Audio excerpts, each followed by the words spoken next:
All right, Shalom. First and foremost, I want to give all praise, honor, and glory to Yahweh, Bahashim, Yahushua, Bahashim, Rakakudash. Double honor to the apostles and elders, the great millstone that taught us this truth and our will. And citation and much love for you, I can push this truth and sincerity over the four corners of the earth and enduring afflictions to feed and edify the elect. So we are here once again with another weekly edification, letting you so-called Negroes, Latinos, and Native Americans know you are the children of Israel according to the scriptures. In fact, let's back up a little bit, all right? Because we're in a slightly a little different area, pretty much just across the street. They got the block down there sewed up, right? They got this event going on, right? Got a lot of people walking by. People see me setting up and everything else like that, started asking questions about what we're doing, all right? But as you can't really see them anyway, but nevertheless, they don't want to stick around the so-called find out. You start going into things because, hey, sometimes things aren't as a surface level of what you're trying to do. And a lot of people get caught up into those things. We live in this Snapchat, or what's it called, TikTok era, where they only want a small percentage of information to convey a larger story. And this is how people get caught up in a lot of things. It's like, hey, man, you can take William Gates' philosophy on the carbon emissions, bringing it down to zero. All right, hey, we need to save the planet. Got too much carbon pollutions out here. We need to lower these things. On the surface level, with your TikTok small, window of hearing and taking in information, you think of, yeah, we need to clean up the planet and everything. Well, when you find out the longer form of these things and what he's talking about reducing the population to create, this here so-called cleaner environment. So, sometimes just a small snippet of what you're talking about doesn't really go into what you're saying. I could just be out here saying, hey, we're preaching the Bible. A bunch of Edomites go by, oh, good deal, and blah, blah, blah, praise God, and God bless you and everything, not realizing it's like, look, man, there's a such thing as the Lord's people, man, his elect, and who he's coming to deliver. Also, you have to understand the bigger picture about the Lord's elect being in the captivity and who the Lord's people enemies would be. So you'd have to stick around to kind of understand some of these things. But nevertheless, speaking with some of these people in a conversation that was going on, we got into, I pulled up some of these things with the banks that's going on and everything else like that. Well, what does that got to do with the Bible and everything else like that, right? Stay around, stick around for a little bit and find out, And Salakia for the win. It's a very windy day out here today, but nevertheless, hey, the thing is to stick around and find out, all right? But the majority of people, they don't want to listen to these things. In fact, I'll open up with that precept first. But, going into what we always hammer in every week after week after week, prophecy, man. Prophecy is the most important thing. Hey, again, if you understood the prophecy, none of this stuff will catch you by surprise. You would, all right, well, we see what's going on. Yeah, of course, the things with the bank collapses. Of course, we're going to need all these people to be in how they say, not so sure about the financial system, man. Have reserves or doubts about it, man. They need the people to be in that state of mind so that they can bring in the new system, man. It's called problem, reaction, solution. All right, and if you understand what the solution is going to be, right, you can see when they force a problem out there, you can tell what kind of reaction they're looking for, man. All right, so hey, this is part of what being a prophet is about. A prophet is somebody that tells you things before they happen, right? A prophecy is something basically saying something before, future vision, put it that way. If I say, hey, tomorrow, there's going to be a milk truck that come by over here and it's going to spill like a bunch of Kool-Aid, right, on the ground and everything else like that. You're like, hey, that's not something like, well, yeah, there's a milk truck that come by every week. Of course they spill a little bit of milk every week. I'm like, nah, we ain't saying something that's the obvious. Oh, tomorrow the sun's going to come up. Tomorrow the moon's going to come. No, we're going to tell you something completely different. All right, of things that's, and give you, when people have questions, well, how did this happen? How did that happen? Hey, look, we're going to explain it before it even happens, man. All right? Let's go into this real quick because I wanted to just speak on this real fast as far as the people coming up and they asking about things, but they don't want to stick around to hearken to understand what's really going on. All right?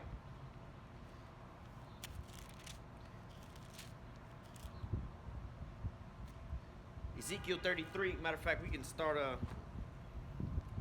We start way before this. All right. Wanted to speak on these banks collapsing and all this other stuff. The Lord's will, we'll get to it, and the prophecies of those things. But let me start over here real fast. All right, this is Ezekiel chapter 2, verse 1.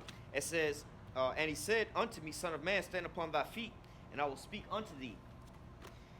And the Spirit entered into me when he spake unto me, and set me upon my feet, and I heard him that spake unto me.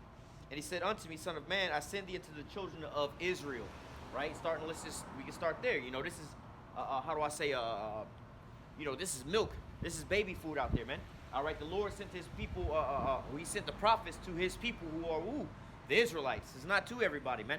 You know, so like I was saying, you know, people walk by or whatever and they say, oh, what are you out here doing? You know, oh, just preaching the Bible. And these are Edomites we talking about. Oh, thank God, that's good, you know, and everything else like that. Not realizing what's going on. But hey, it's not my job to sit there and try to explain it all to them because they're Edomites at the end of the day, man. All right, this is not for them. It's not for them to get and everything else like that. And hey, really, you know, hey, don't be trying to cause so much more trouble than what you really need. You know what I'm saying? Because obviously, you know, like I said, there's an event going on. Yeah, they got the cops all around and everything. But like I said, shit, we down here where the police is always at anyway. They always see us. But some of these people might come out here, the type of area we at, like, oh, they over here causing a disturbance and so on and so forth. So it's just best just like, yeah, we out here preaching, keep it moving on down the block. It's not for you anyway, man. All right, we over here to wake up our people, man. All right, hey, y'all will figure it out one. Y'all not gonna get it. You're gonna have to learn how they say the hard way anyway, man. All right, so the Lord's told us to speak into the ears of His people. Who? The Israelites. So we come out here to you so-called Negroes, Latinos, and Native Americans, like we open up with every week, to let you so-called Negroes, Latinos, and Native Americans know you are the children of Israel according to the scriptures. All right, according to prophecy, man. You fit those prophecies, man. This is why prophecy is so important. If I was to tell you, hey, look, you know, let's just say hypothetically, you know, I'm telling a young woman, hey, man, you're going to find your Prince Charming one day. Well, how am I going to know he's my Prince Charming? Well, he's going to ride by, and he's going to have a car that's going to break down, and he's going to ask you for some help. You're going to say, I don't know nothing about no cars or nothing like that. He's like, no worries, I don't need you to know nothing about the car. I just need you to sit behind the wheel and do X, Y, and Z, right? And once you behind the wheel and he starts working on the car going to fire up. Then he's going to offer you, you know what I'm saying, to pay you back by taking you out to this restaurant. When you get to the restaurant, they're going to wind up copying your meal, and they're going to wind up leaving you with it. So it's like, yo, this is the prophecy of what's going on. It's going to let you know what's about to pop off, man. So once you see these things, like, damn, when she looks back, like, you know what? How do I know that this is my so-called Prince Charming? Well, I did see him on the side of the road, broke down. He did ask me for help for my car, you know, or for his car. I did sit behind the wheel of the car while he was working on something. He did repay me back by taking me to this here restaurant. They did comp our meal. They did give us all these different things. Holy shit, this is a long checklist. This is just some random, quote-unquote, random events that would take place. It all lined up. This must be the guy that they was talking about, man. Because I run across a bunch of different men every single day, and none of these men actually put me in this position to go down to these things. So, you know, or there was another dude whose car broke down. He asked me to help him out. I said, I don't know anything about it. He's like, all right, don't worry about it. Keep it moving.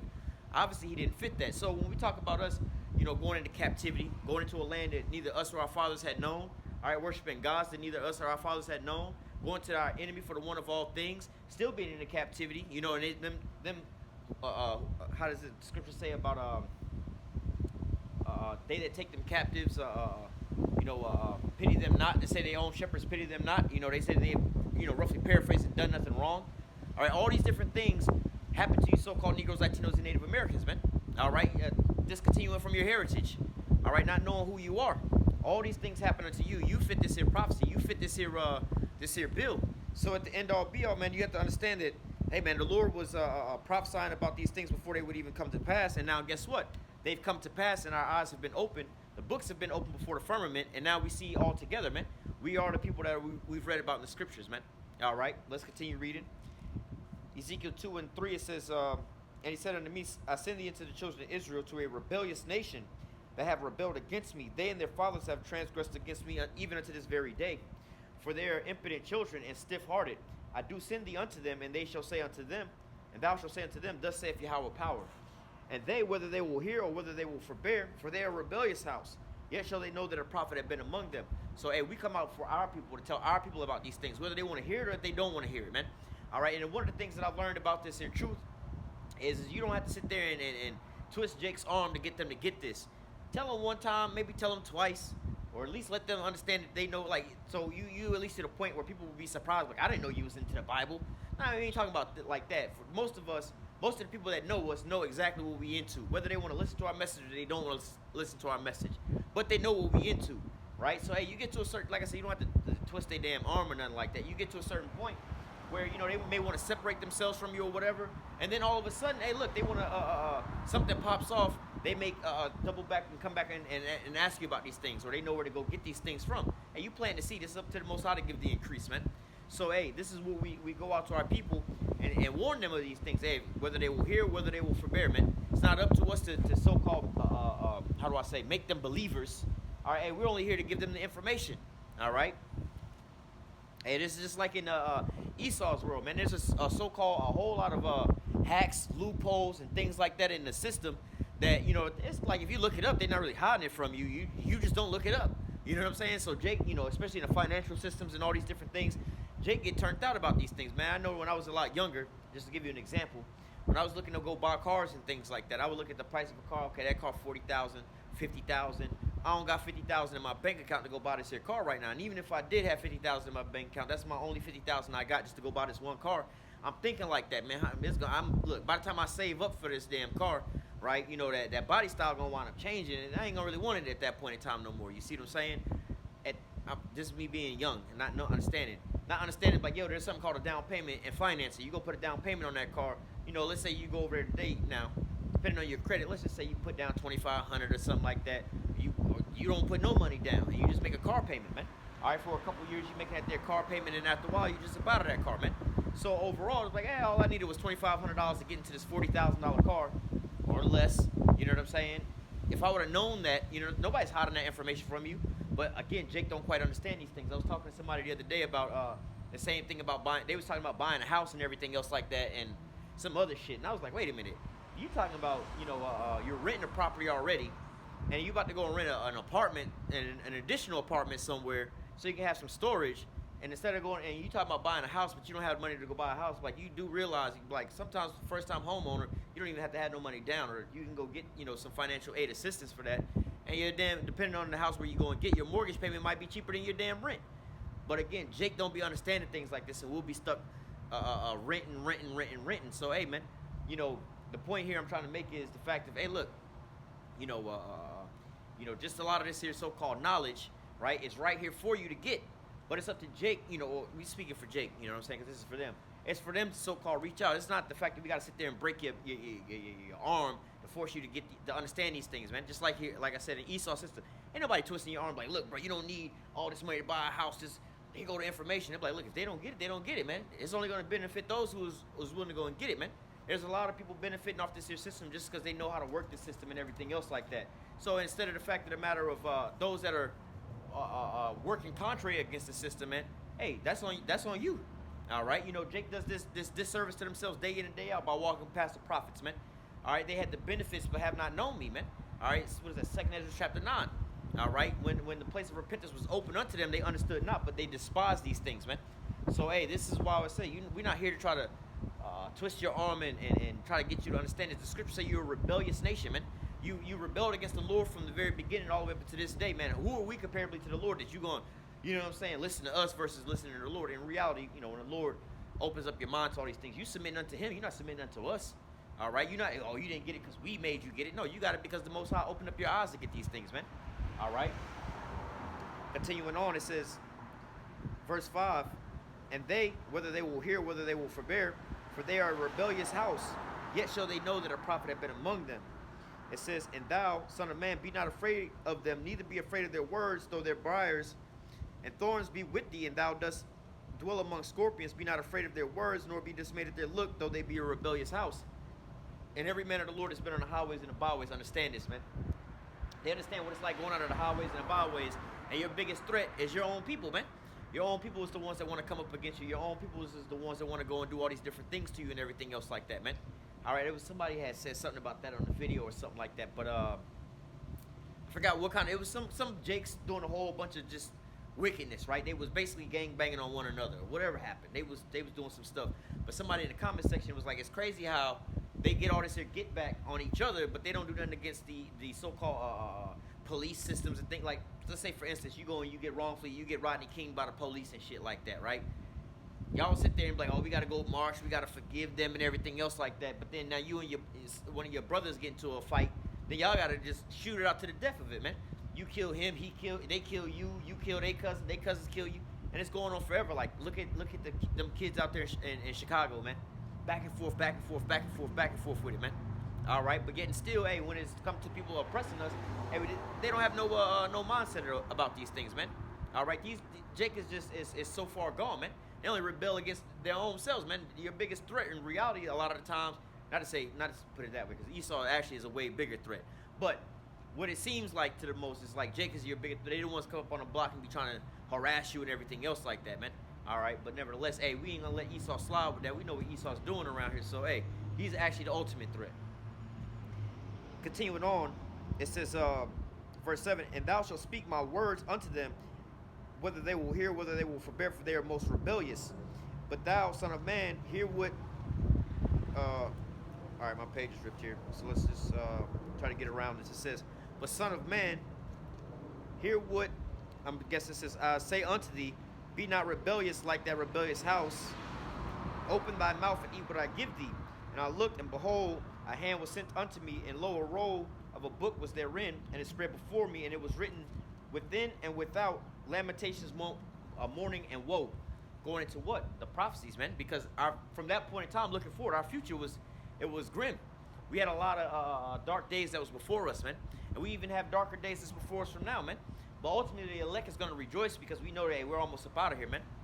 All right, you have Jacob's trouble that's on the horizon. All right, that's one of the major topics I wanted to get into, like looking at all these different things that's going on. But hey, man, we have all these different things that's popping off right about now, man.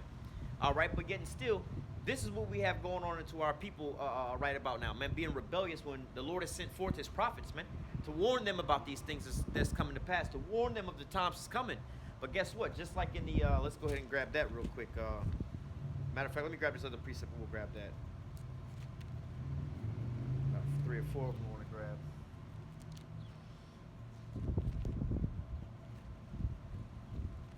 All right, and this one right here.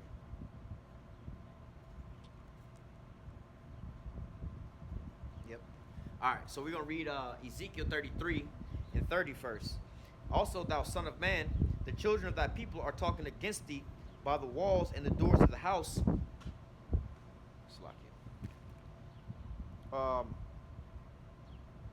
And speak one to another, and every one to his brother, saying, come, I pray you, to hear with the word that cometh forth from the Lord. And they come unto thee as the people cometh, and they sit before thee as my people, and they hear thy words, and they will not do them, for with their mouth they show much love, but with their heart go after covetousness.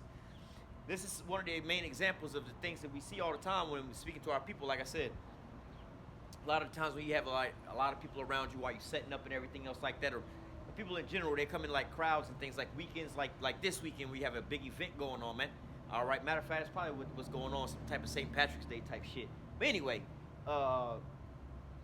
when you have these type of events, you'll have people that will come up and they'll question what's going on, right? You'll think like, you know, if you so-called newly into this, you'll think, oh, we about to get people coming up, we're gonna be able to edify them and everything else like that. But when you've been in this for a while, you realize, bro, 90% of the time, these people, they're not coming up here to actually learn about these things, man. They just so-called want to get in your business and see what you're doing. Prime example, like today, you know, they ask, hey, what are you out here doing? What's going on? Blah, blah, blah. I was just reading the Bible and everything else like that. Oh, amen, praise God, and this and that. We need God right about now and everything, right? They make all these little different things, you know, and then you start asking them about certain things, and oh, you hear about the banks and everything. Oh, yeah, I don't like to get into politics and all this other stuff, and they hurry up and get on down the road. Well, what does that got to do with the Bible? Well, you want to stick around and find out, or do you not want to go into it, man? So I can just sit here and just be spewing out of my mouth all damn day long, but what does the scripture say? Give them a warning from me. Hear the word in my mouth and give them warning from me. So we're going to go into the scriptures. We're going to bring these things out, all right? And we're going to prophesy to you, thus saith the Lord, man. How do the things that you see going on around you line up to the things that's in the scriptures, man? How do we see these prophecies taking shape, all right, and then also taking place, all right? You have to go through the scriptures to be able to how do I say, to compare these things too, man.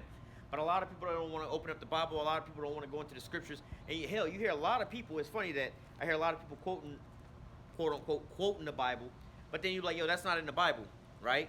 What is? I had to pull this out on somebody the other day. They said, they were saying something about judging in the Bible and everything else like that. You can't judge people and everything else like that, and all these different things. It's like, well, you know, because where they're getting at is, judge not, least thou be judged. Right, and that's going into something a little deeper. Now, if I'm over here robbing the bank, right, I can't tell you not to rob the bank because somebody be like, well, you robbing the bank. What you got going on, right? So think about this in a church like manner, right? You in a church and the pastor telling you what's good and what's not good. You shouldn't be sleeping around with other people's wives. You shouldn't be stealing from the church and everything. And lo and behold, what he doing? He's sleeping with everybody's wife in the church, and he still not out the church money, right? So that opens up a door for those things to be happening. But what's the scripture saying about spare the rod and spoil the child, right? You see what I'm saying? If you have a rebellious child, you're supposed to put him to death. These are all judgment calls, man. You got to judge and see what's going on. Hey, man, if your woman step out on you and everything, hey, you can give her a bill of divorce. That's judging matters, right? You know, you supposed to, they have what's it called, where they take lots and things like that, man. All right, they consulting about these different things. Hey, if you have an issue, hey, go bring it to that brother. All right, if they don't want to listen, all right, bring it in front of a council. These are all acts of judgment. So you try to bring these things out into people who, the Bible said thou should not judge. Well, where is that in the Bible at, man? Where can you find that? God love everybody. Well, where is that in the Bible? I can show you a couple precepts that say the opposite of those things, man. I can show you multiple examples of the opposite of these things. So when we speak unto our people, man, it's more or less that they come for this entertainment. They want to come up and give you a one-up. Oh, that ain't in the Bible. That ain't my God. And they walk off as if they done something. But they don't want to stick around. It's only for entertainment. They don't want to stick around like, well, let me show you in the Bible where it says the opposite of that. God love everybody. God this and that. Well, let me show you where the Bible clearly says. It's not like something you got to so-called interpret. Oh, it's your interpretation. Or this is how you believe. No, I'm going to show you flat out. It says God hated Esau. That's point blank period. So if God hated Esau, forget about who the Edomites are. But if God hated Esau, right, that means God hated somebody. That contradicts what you just said. But again, the point that I'm trying to make is in Ezekiel 33 and 30, they come to you for that entertainment purpose. They just want, oh, God love everybody and walk off. I showed them. But they don't want to go and contest with what the words of the Lord is in the Bible, man. That's why we're not going to go with the back and forth. We're going to just go into the scriptures and show you these things, man. But yet, hey, our people only want to come for, not for edification's sake. They only want to come for so-called entertainment sake and one up on you, man. Especially if they know who you are and the type of things that you out there doing. Oh, there go them Israelites. Let's go over there and put them to shame, man. All right, you see a lot of these other camps, they get their little view counter up by these things, man. They'll go and make a salacious title, or they'll entice people to come on over to them and start, because they know they'll get the views off of those things, man. All right, that's a clout chasing. It's not really edifying nobody, man. Like I said, one street over, I could have went right over one street over where they have the whatever type of event they got going on, right? They got the roads all blocked off and there's people everywhere. I could have went out there and just start screaming on all these people and everything else like that, and would have got a big old crowd around me and everything else like that, and could have posted up on YouTube and got thousands and thousands and thousands of views. But who's actually being edified, man? Nobody's gonna be being edified at that point in time. How many of them over there is Jake's trying to be edified anyway, man? All right, so hey, this is only for the elect, man. We're not here for entertainment purposes. This is for edification's sake, man. All right, but let's continue on in Ezekiel 33 and verse 32.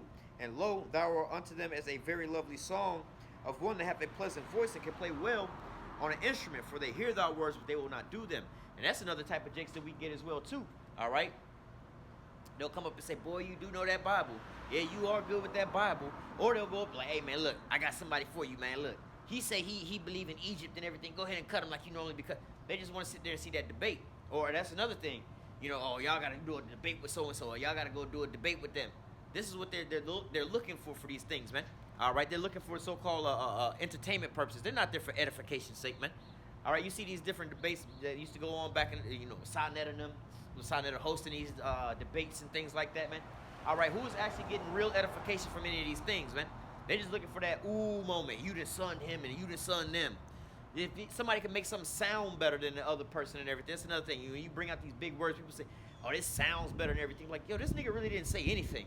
You know what I'm saying? I'm like, yo, I made it sound so super simple that it just went over all y'all heads and everything else like that, because he didn't use all these super big words, cardiovascular muscles and this and that. I'm like, nigga, you got heart problems? You mean you got gas? This nigga just said he got gas, but he used all these $500 words. You think he really saying something? He ain't really saying shit, man. All right, but nevertheless, this is what's really going on out here, man. All right. It says, and lo, thou art unto them as a very lovely song, as one that hath a pleasant voice and can play well on an instrument. For they hear thy words, but they do them not. And when this cometh to pass, and lo, it will come, then shall they know that a prophet had been among them. So, going back into, opening up, talking to these people and asking them about the banks and everything else like that, man. Then they want to scurry on down the block and everything. But then look, let's just say once Monday morning hit, the stock markets open back up and everything else like that, and then things just start crashing and everything, then they're going to be feeling some type of way about it. What's funny about this is, in one of my videos I had wound up saying about this. In fact, we're not going to speak on that topic. But anyway, there's a certain video I did, and I was talking about them damn banks. I'm not getting too far off topic, but I was talking about them banks. I'm like, hey, cuz, because I seen what they did on the previous video. But anyway, it's like, look, man, Prime example of let me read the precept first real quick.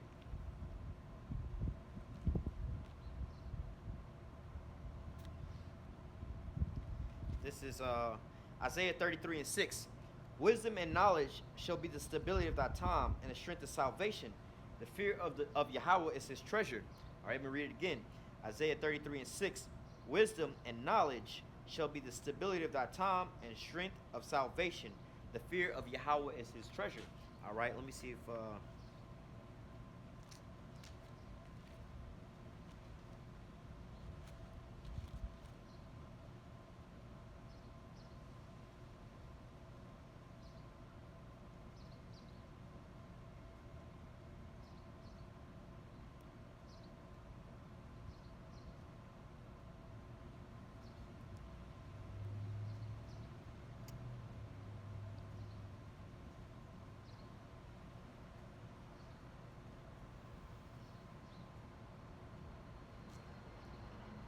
look for a specific precept, but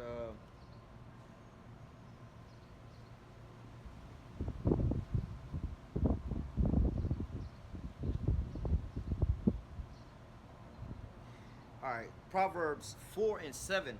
It says, wisdom is the principal thing. Therefore get wisdom, and with all thy getting, get understanding. Right? And so using that as an example, or we're going to use this as an example, right? Because again, wisdom and knowledge to be the stability of thy time. The wisdom and knowledge of what though? All right, wisdom and knowledge. Hey, you can be wise in knowing how to build a damn car, but what good is that going to do you in the times we'll be coming into? Now, granted, you could be in a scenario, right? You could be in a scenario where, hey, you got to get the hell up out of here, right? And there's a way of getting up out of here. It's a car, but the car fucked up, and you know how to fix that car. Well, that wisdom and knowledge is going to be the stability of your time in that sense, in that scenario, right? But just in plain layman's terms, right? You know, because every situation calls for every scenario, man.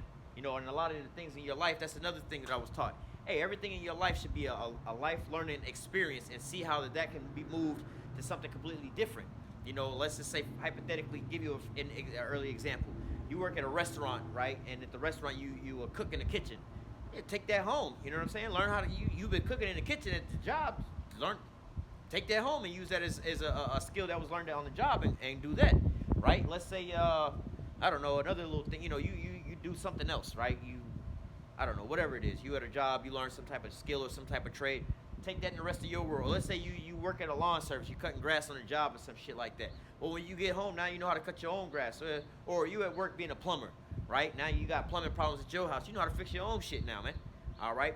Wisdom, knowledge, going to be stability of time. You know, you can use things like that. But we're talking about here in what? The word, man. All right? We're talking about the learning and understanding the precepts and the prophecies, man. All right? Because we understand how these things are going to go. We have the MOTB system coming. All right? You know, you have neighbors going to be spoiling each other's houses for the lack of bread, the great temptation. All these things is coming. So what? You know, hey, man, because obviously money is not going to really be able to help you in this here time and day, man. All right? That great temptation is going to be what? Hey, you going to go and sell out for this bag, or you going to have faith in the Lord, man? So understanding those things is going to help you move into those times, man. All right, man, going back to this little banking situation, right? I want to be even saying something about that. Like, look, bro, you know, the wisdom, if you understand certain things, like, you know how to play it. Not everything is going to be a so-called bad thing unto you, man. All right? Hey, these banks is about to collapse. Well, you know what's going to happen. You know, the stocks is going to wind up falling. All right, well, you know about what they call them shits, options and shit. Go ahead and bet on that, short it. Bet on that stock going down. You make you some money as the shit is collapsing. You know it's going to collapse. You see what's going on. You understand what's going on. You see the system that they're trying to get to. Go ahead and put your money into that shit as it's going down. And you come up and make you some money, right? And then on the flip side, you see that they about to so-called try to save these things and do whatever. Hey, go and do all these things. So, and that using that as an example, you understand how things is working. Hey, I know that this bank is going to collapse. How do I say, profit off of this? Okay, let me go and bet on the opposite end of that, and it will come up. Okay, you know that this here society is about to crumble, man. What do? Arise ye and depart, for this is not your rest. Don't cling unto this, because why? It's gonna destroy you, man. You hold on to a sinking ship, bro. All right, all this is going away. Never trust in thy enemy, man. Keep walking into the snare of Esau and see what happens to your ass, man. This is why wisdom and knowledge is gonna be the stability of our time, because you're not gonna be walking into a goddamn trap, man. Learning what's really going on. So going back to the banking scenario, if you know that the banks is about to start falling, you're not trying to buy them damn stocks. Like, let me buy these stocks and hold on to them because they're gonna lose value. Now, On the flip side, if you know that they about to start crashing and then they're gonna save the banks and they're gonna go back up, bottom them stocks at the low end, and then as they go back up, you done made you an increase. But see, wisdom and knowledge should be the stability of that time. It's showing you how to move into these times, man. So hey, this is when we, when we apply this to the scriptures, all right, we understand what's coming to pass, right? Using that as an example. Hey, well, we know that the banks is failing, but we know that the government gonna bail them out. Okay, well, we know that this system is crumbling, right? But at the end all be all, he's about to introduce what? This MOTB. In the MOTB, if you take that Revelation 14, you're gonna be missile food out here, man. All right, you have to put your trust and your faith into the Lord. So when these times come, you're going to have to be fully dependent on faith. So what should you be doing at this point in time now? Building up what? What muscle should you be exercising at this point in time, man? Knowing what's coming down the pipeline, man. All right, so using, again, the analogy of the banks collapsing and how you should financially be moving with that. How should you be spiritually moving when you see the Babylon the Great is collapsing, man? You should be, hey, let me see how I can profit off of this, man. All right, if I know that all this is collapsing anyway, let me not invest into this here shit. Not just monetarily, but mentally investing into these things, man. You have some people like, here's another thing, some people going into buying homes and stuff. I want to buy my forever home. Like, this is your first house. How many people are living in their first house that they ever bought and still living in there at an old age, man? No, they'll buy their first house and flip up to the next house and the next house and the next house. You shouldn't put all your investments into that first fucking house, right? But how much more of us nowadays where, we'll go into these scenarios knowing that this stuff is all about to collapse. Like, you know what? I'm not really finna put all this here stuff into that because it's all about to go away anyway, man. All right, and then guess what? When the so-called collapses happen, we're not really taking that much of a bite. Oh, well, we knew this shit was gonna happen anyway, man. We understood that these things was going on. I didn't go to college for 4 to 6 years just to go get this here job, and by the time I got there, that whole sector is gone, right? We put faith into the Lord, so when these downturns come, hey, man, we've been dependent on the Lord for so long already, so hey, the Lord has been the one that's provided for me anyway this whole time, so I ain't really tripping off of that, man. All right, it's not one of those last minute things. Seek the Lord early while he may be found. So it's not at the last minute, now I got to go and depend on the Lord, but I don't know if I can really depend on him because I ain't never really tested this out yet, man. We done been through so many trials and tribulations to where it's like, look, man, we out here, we fucked up out here, man. There's no way about the hole, man. We just got to go through this here bullshit. Then lo and behold, the Lord come in and pick us up out of the hole. Like, damn, the water Yahweh Shem Yahushua, man. So these are building us up into what? Faith, man. So again, at that point in time, wisdom and knowledge is going to be the stability of our time, man. All right, calling on the name of the Lord, man. Going through the things that we had to go through before. Like the scripture say, look at our forefathers beforehand. Look at those that called on his name beforehand, man. So this is what we're being built up to do, man. This is what we go out there and tell our people about, man. This is why it's important to understand the whole totalitarian of the scripture, the volume of the book, man. All right. So let's go back to what was I just said? All right. Well, let me go back to we were just reading Ezekiel 33 and also in Ezekiel chapter 2, right? And speaking again about these people that walk by and everything, and they don't want to stick around to so-called hear what's really, really going on. They don't want to make that so-called investment, right? That investment of time. This is what you got to do. How much is it going to cost? Pay attention, man. All you got to do is spend a little bit of time. Stick around for a little bit. Maybe, we might be in the midst of something, speaking at the point in time at that moment, and you have a question. It's like, hey, man, hold your question for a second, right? And then eventually we'll get to your question, so that, whatever we're speaking on, we don't switch it up. Some people, why y'all don't just answer any question? Because some of these people, hey, let them sit and see if they're diligent enough to sit and wait and be patient enough. Because if you just do that to everybody that's walking by, that's a good way to get thrown off of your lesson. You may be having people watching on a YouTube, people on the other side of the camera watching, right? And they're getting edified on the topic that you're speaking about. Now all of a sudden somebody come up and want to ask you about something that's completely off topic. Now the topic shift to that. They don't even really want to know about that. As soon as you start answering that, they ask you about another topic. Now the topic is shift to that. They don't even want to know about that, so they ask you about another topic and then shift to that. Now lo and behold, you 3 topics down, and you're not getting no gravity on any of these things. Now the original topic you was talking about, that shit is long gone now, man. All right, now the people that you were so-called edifying, they all confused. Ain't nobody knowing what's going on. And this guy walk on down the block. Now he done disrupted these jakes over here from learning. The jakes that's on the videos watching from learning. And he's all the way down the block, man. All right, so there's a method to some of this here stuff, man. You got to be able to discern the type of people that's coming up, man. All right, but again, going into this entertainment purposes, people just want to hear about what you have to say. They don't want to really go and do the deep dive into the scriptures, man. All right, they just want to so-called just because they know as soon as they go into, we can read that precept as well too. Let's go ahead and get it real quick. This is John chapter 3. John 3:19. And this is the condemnation, that light is coming to the world, and men love darkness rather than light, because their deeds were evil. For everyone that doth evil hated the light, neither cometh to the light, lest his deeds should be reproved. So, prime example, these people, you see setting up, they start asking, they're curious enough to ask you about what you're doing. You say, I'm reading the Bible. In a certain sense, that should be enough. Hey, all right, they reading the Bible, just get on down the block. They start going into some of the things, this and that. They start talking to you about some of these things. Don't talk to me about it if you don't want me to talk to you about it, right? Don't ask me no questions unless you want some answers about it. You start answering their questions, just wait a little minute. Let me grab a precept real quick. Let me grab my Bible real quick. Nah, well, we ain't got time for that. We got to go. We'll see you next time. Maybe next time. And they start walking on down the block. But at the same time, it's like, hey, the scriptures say, hear the word in my mouth and give them warning from me. Let's not hear about what I got to say. Let's hear about what the Lord got to say. Let's go into these prophecies. Let's go into the scriptures. Let's see what the scriptures got to say about these things, man. But what do they want to do? They want to just take it on down the block, man. They don't want to hear about these things, man. Because ultimately, when we start going to the scriptures, what the scriptures say about these things, man, their deeds are how do I say, revealed, man. All right, the inner workings of what's really going on in them. So let's go back to God love everybody. Well, let me prove that to you in the Bible. Nah, hold on. That ain't what I believe. You can even read it out to them in the Bible. God hate sin, not the sinner. And the scriptures say, all the sinners of my people shall die. So the sin's still gonna be there, but the person ain't gonna be there no more, man. The act of whatever they was doing is still, like the Lord didn't get rid of, this man that slept with this man, woman, right? The Lord didn't take that sin of men sleeping with other men's women out of the earth so nobody would do it no more. No, he just put that nigga to death, man. All right, so this is how people get, how do I say, caught up into their own feelings versus what's really in the word, man. And when you bring these things out, they want to shy away from it. They don't want them to come to the light because then their deeds would be reproved, man.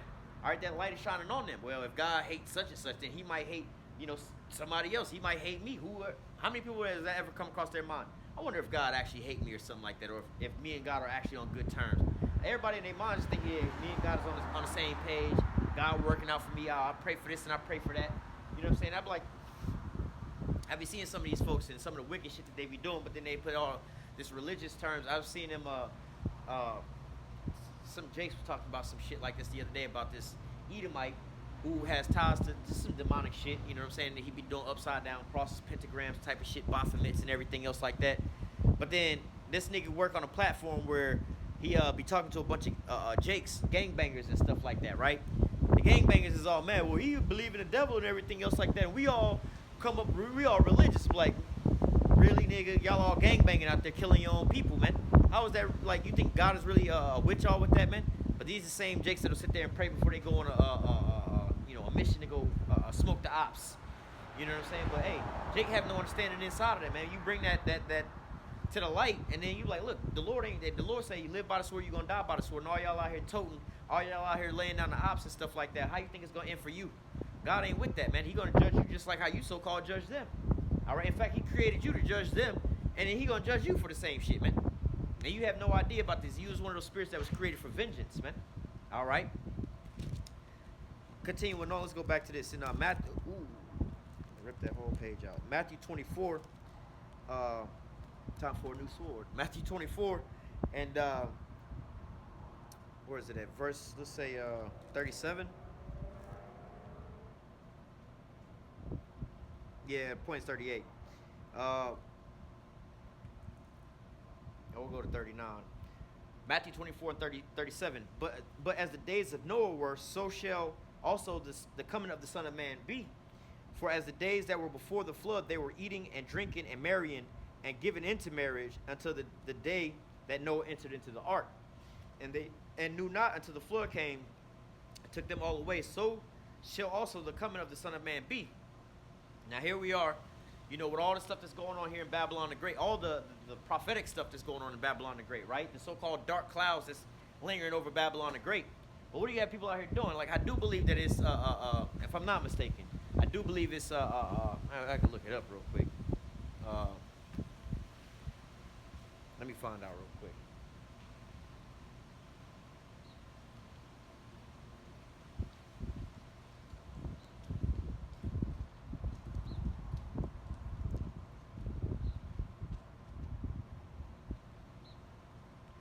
Okay, so it just passed yesterday. All right, when is St. Patrick's Day? Friday, March 17th, right? So,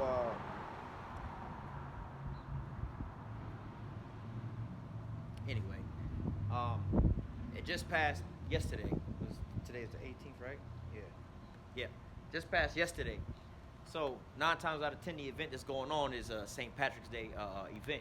But nevertheless, you probably got all these people that's all turned up, you know what I'm saying, partying and drinking and everything else like that, man. All for to see your event. But what didn't happen in the last week, man? All in the last week, you didn't have multiple things that didn't happen. You didn't had a damn situation with a Russian fighter jet and a drone that took place, right? Which I was speaking about that in one of my previous videos. How eerily similar this sounds to the situation with China and the U.S. with that weather balloon, right? You know how these Americans was all so-called gung-ho over over this Chinese balloon, so-called Chinese balloon that was flying over, and how they was all saying, we got to shoot it down, we got to shoot it down, and I dare China to try to retaliate about this and everything. They shouldn't have had their shit over here, right? Now the tables have turned, and you have a Russian fighter jet, well, an American drone over near the Russian border, all right, and you have a Russian fighter jet that pretty much either clipped it or dropped some gas on it or whatever happened to it, or whether the drone they deliberately crashed it on themselves, which I wouldn't put it past, because finding out, doing a little more research on that scenario. Give me 1 second, man.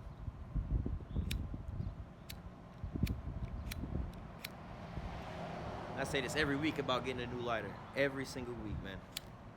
But then again, it is kind of windy outside. There we go.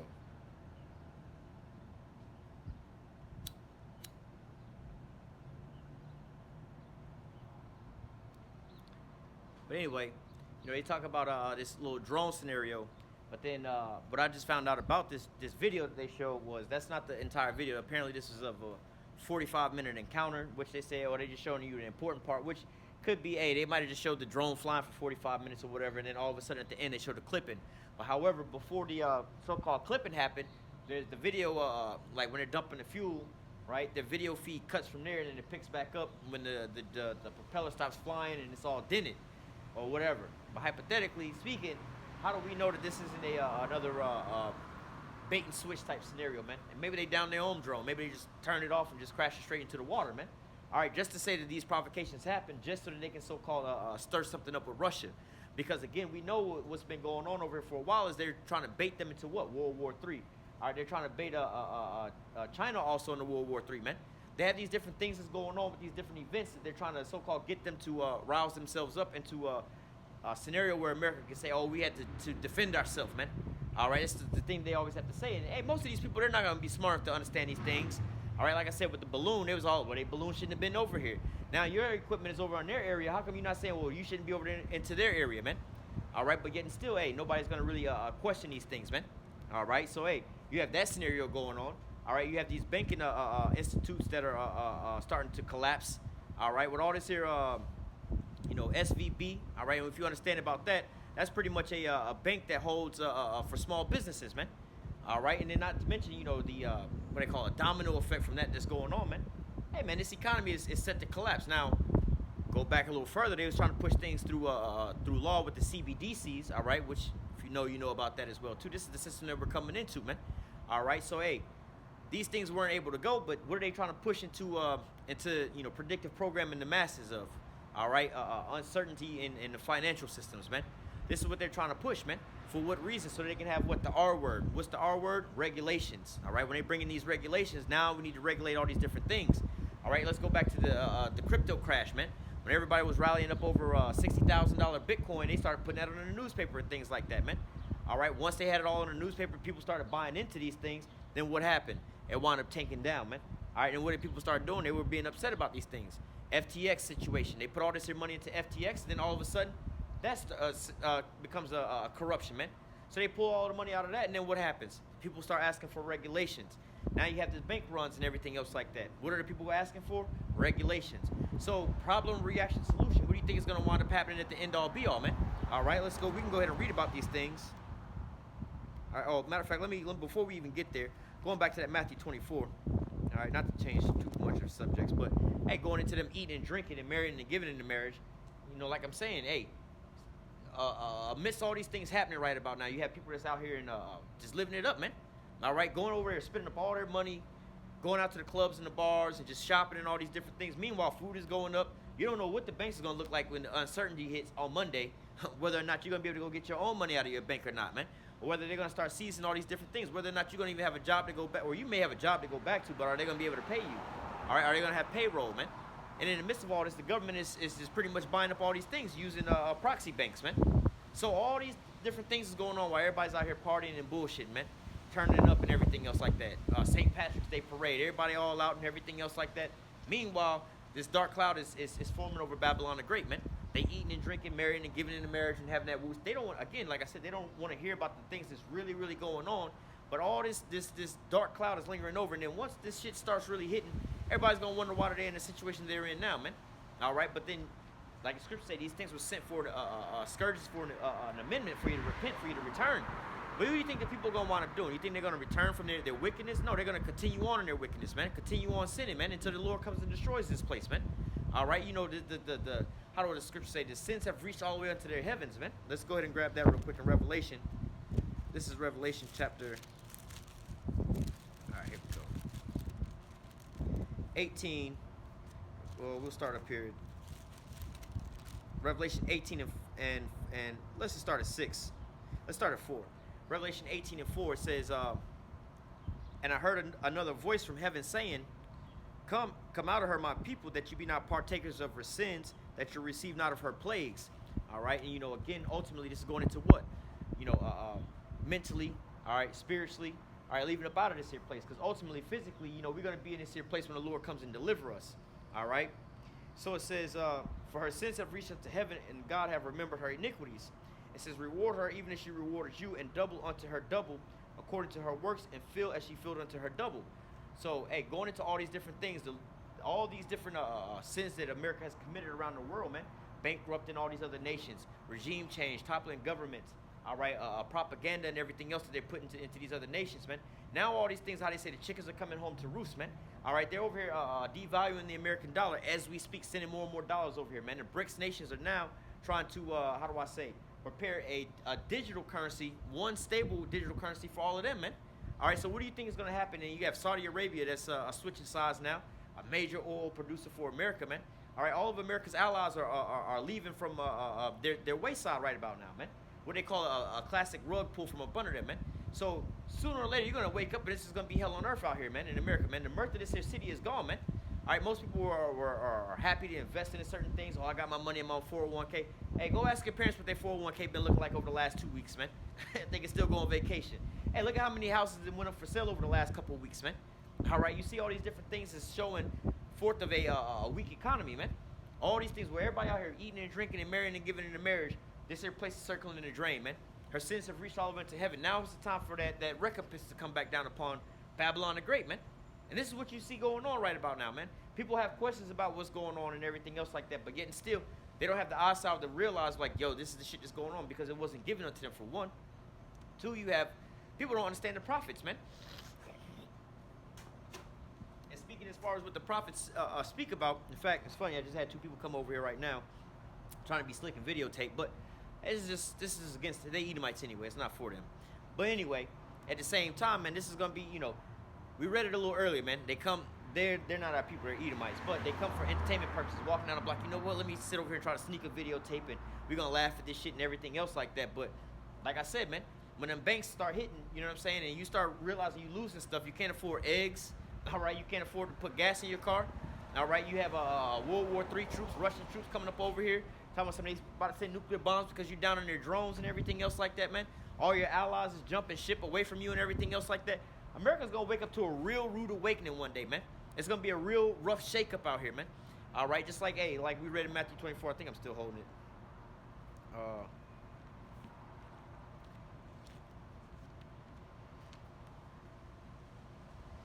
Matthew 24 and verse, Salah.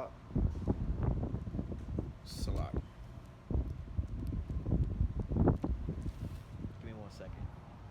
All right, Matthew 24 and 37. But as the days of Noah were, so shall also the coming of the Son of Man be. For as in the days that were before the flood, they were eating and drinking, marrying and giving into marriage, until the day that Noah entered into the ark. All right, and so hey, we have the same thing going on right now, man. The prophets are out on the highways and the byways prophesying, man, telling you of things that you hadn't seen in your lifetime, man. America ain't gonna never fall, man. America ain't gonna never see war. We ain't gonna never see poverty. We aren't gonna ever see any of these things. In fact, let's go and get that in Isaiah, and we'll get back to that Revelation.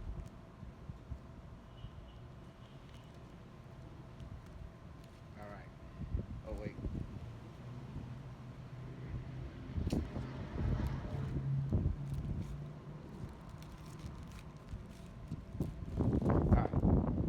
Isaiah 47, all right? It says, come down and sit in the dust, O virgin daughter of Babylon. Sit in the ground, there is no throne, O daughter of the Chaldees. For thou shalt be no more called tender and delicate. All right? Hey, so the majority of you Americans is sitting over here living, up on your high horse. These things will never happen to us. We living it up. Hey, think about it, and these people aren't necessarily wrong about it. Depending on how old you are, for the most part, because America been in war forever. But I can speak for this here generation now. For the most part, there's some people that's living right now that their entire life. Let's say if you was born after 2001, your entire life America's been at war, and you had no idea about it. All right, they've been over there dropping bombs and blowing people up in the Middle East the whole time. You had no idea about it, man. All right, not to mention there's been wars going on before those things and everything else like that. I've been finding out about wars that have been happening in the 90s. I'm like, damn, I didn't even know we was at war in the 90s, right? So there's a lot of people that's going on right about now. All right, who don't even understand that they've been at war. But like, we ain't gonna ever be at war. I ain't never seen no tanks rolling down my streets, bombs going off, sirens and fighter jets flying over us. Yeah, you living deliciously, man. You don't have to worry about those things. Your country's been at war, but it's always been on somebody else's territory, man. You've never had the misfortunes of having your spot being bombed and raided. The only time America's been, that's why I say, let's go back to the top. Isaiah 47:1, come down and sit in the dust, O virgin daughter of Babylon. What is a virgin, right? A virgin is an untouched, in our times, in our society, right? Because in the Bible it's something a little bit different. It's just a young woman that ain't never been married, ain't never been with a man. You know what I'm saying? But in our society nowadays, they just say, hey, look, a woman that just ain't never had sex, right? But we're not going to go into the semantics of that. Anyway, America ain't never been touched, right? Never been felt up on or nothing like that, man. Well, you could say it's been felt up on. It's been playing with itself. All right, because it's had how you call it, a civil war with itself. It ain't never been ravished or forcibly taken by another nation. No other nation came over and invaded them and took them and did what they had their way with them, man. You see what happened to Europe, to Germany, all these other places, man. Them nations went up in there and had their way with them people, man. All right, what America did to Japan, America went up into Japan and had their way with her, man. All right, and ravished her whole land, man. You gonna be my bitch today. Are you gonna call me Big Daddy today? What nation's done that to America, man? There wasn't no nation that done that to America, man. America only did that to themselves, man. All right, you had a civil war between the North and the South, man. All right, so that's really, when a woman, let's speak about women. When women sitting there over there playing with themselves, let's say you got a young virgin woman, right, and she start playing with herself, and she's no longer a virgin, or she's still a virgin. She's still a virgin, man, because she ain't really been intimate, had intercourse with another male or anything else like that. So it's the same concept of here with Babylon the Great. All right, they ain't never been penetrated by another country. They've only been penetrated by themselves. So they just, they still a virgin. They playing with themselves. That's not really like going to war with nobody, right? Never had no foreign troops onto their soil, man. All right. It says come down and sit in. That's the perfect analogy of giving those things, man. A woman ain't never had no foreign man put foreign semen all up inside of her. She's pure. America ain't never had no foreign troops onto their soils, man. Dropping bombs onto their soil. Ain't no country ever done that to America. And this is what the pride of these Americans got in their minds because they ain't never seen that happen. I ain't never seen this happen. This ain't never happening. It ain't gonna ever happen. But what does the scripture say about that? The pride of thy heart has deceived thee. All right. So hey, man, this thou that dwells in the clefts of the rocks. These Caucasians, man. This is what's gonna wind up taking y'all by a storm, man. This ain't gonna never happen here. Y'all thought that America would never be shut down and the economy was never gonna stop or nothing like that, man. Y'all never thought that y'all would see any of these things happen like that, but guess what? It happened, right? Just before, dropping those bombs on Hiroshima and Nagasaki, nobody thought about those things, but guess what? It happened, all right? So all these different things, it's like how they say, it's a first time for everything. What's going on, man? There's a first time for everything, man.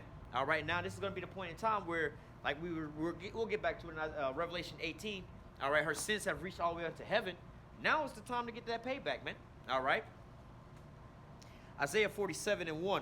come down and sit in the dust. All right, get into that confusion. You just sit, lay on the ground, man. Hey, get up off of your high horse, man. You sitting on this throne and you looking down on everybody. You all posted up and everything. You all doing good. Nah, nigga, get up off that high horse and come down here with the rest of these heathen, man. Come sit on the ground like the rest of these heathen. Find out what the rest of these heathen is living like, man. Find out what it's like to have your currency be devalued to the point where you got to have a damn wheelbarrow of, what was that? I think in Zimbabwe where they had $100 million banknotes. You got to have $100 million banknotes because, like, yo, bro, your shit is not worth nothing. It might cost you $400 million for a loaf of bread. You know what I'm saying? And if they didn't create those banknotes, bro, you'd be bringing semi-trucks full of money over there to try to pay for a loaf of bread, man. All right, but what you seeing happening to America right about now, man? Where your average General Motor product, your average Tahoe Suburban and all that shit, now it costs $100,000, man. This is at the high end. It's $40,000 to $60,000 vehicles. Now they're $100,000. You know, what used to be a $100,000 home is a now $300,000 home, man. All right, you know, so now your money is being devalued, man. You can't even go out and buy food for the prices you was buying it at before, man. You think that the food's getting more expensive, but the value of your money is actually getting devalued, man. All right, this is what's going on, but people think that, hey, this can't happen. This is not going to happen. We're going to continue on forever, all right? But, hey, you ain't ever had all these different collapses like you having right about now, all right? And I mean, not just with the banking stuff that we have going on, but we going back to 2000, right? After 2000, you had the crisis of 2001. All right, then you had the 2008 crisis, 2009 crisis. I believe it was it 2014? I think it hit again, something like that. All right, but now, hey, you know, they kept what they call a quantitative easing, kept propping up the system for so long. All right, making the, you know, it's like, yo, you got a balloon that you're filling up with water. It's a certain point to where it gets to where it'll pop it. But when it's about ready to pop, what do they wind up doing? Adding on a little bit more of those, what is it, rubber? You know, they added a little bit more rubber onto it, man. Just a little bit more and a little bit more and a little bit more, man. All right, just so you can get more space up in there. All right, but then when it popped, guess what? You know, the balloon was only able to let's just say, to only contain so much of water, but you kept modifying it to carry on more water. So now when the balloon busts, it's gonna be more water all the way around on the ground to flood the area, man. So hey, this is the same thing that's going on here with America, man. All right, it says, "Come down and sit in the dust, O virgin. Come down and sit in the dust, O virgin daughter of Babylon. Sit on the ground. There is no throne." All right, hey, we'll get to it, but nevertheless, there's no more room for you to be sitting over there, sitting all posh like you at the, you know, the head of this here realm, man. All right, the scriptures say, "Why do the heathen rage and imagine a vain thing?" Hey, they planning and plotting on your downfall. What they finna do when you fall? Hey, man, this nigga finna lose his spot. Hey, I got next. You know, you watching a basketball game. You know, you on a court watching some Jakes playing basketball, right? And you waiting on your time to play, and you see, all right, they playing at 21. This cat is at 18, and this other cat is at 3.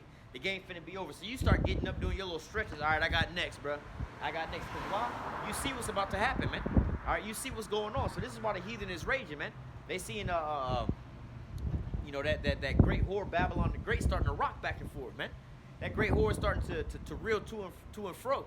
All right, now it's all of a sudden coming to a scenario to where, hey, look, man, she might be out about to give up the damn ghost, man. We might be about to have us a perfect time to shoot our arrows at her, man.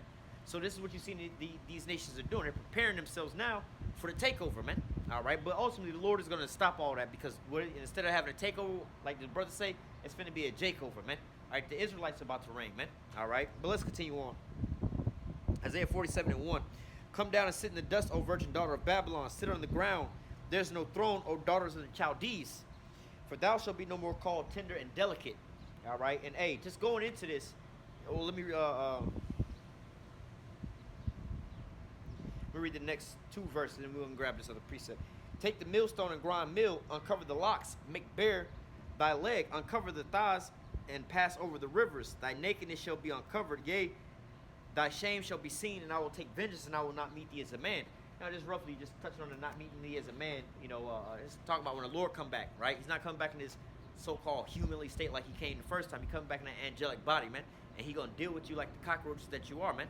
All right, but we're not speaking on that at this point in time. Maybe Lord's will, we'll get into it a little later because, hey, you still having more and more reports of these so-called UFOs and whatever happened to all these damn UFOs they were shooting down, quote-unquote balloons, and they ain't found none of it yet, man.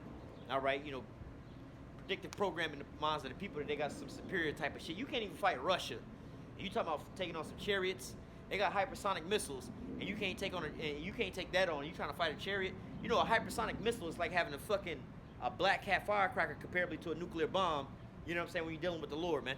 Yeah, that hypersonic missile is some shit to to the American Edomites. You know what I'm saying? Yeah, a blackjack firecracker would do some damage to an ant pile.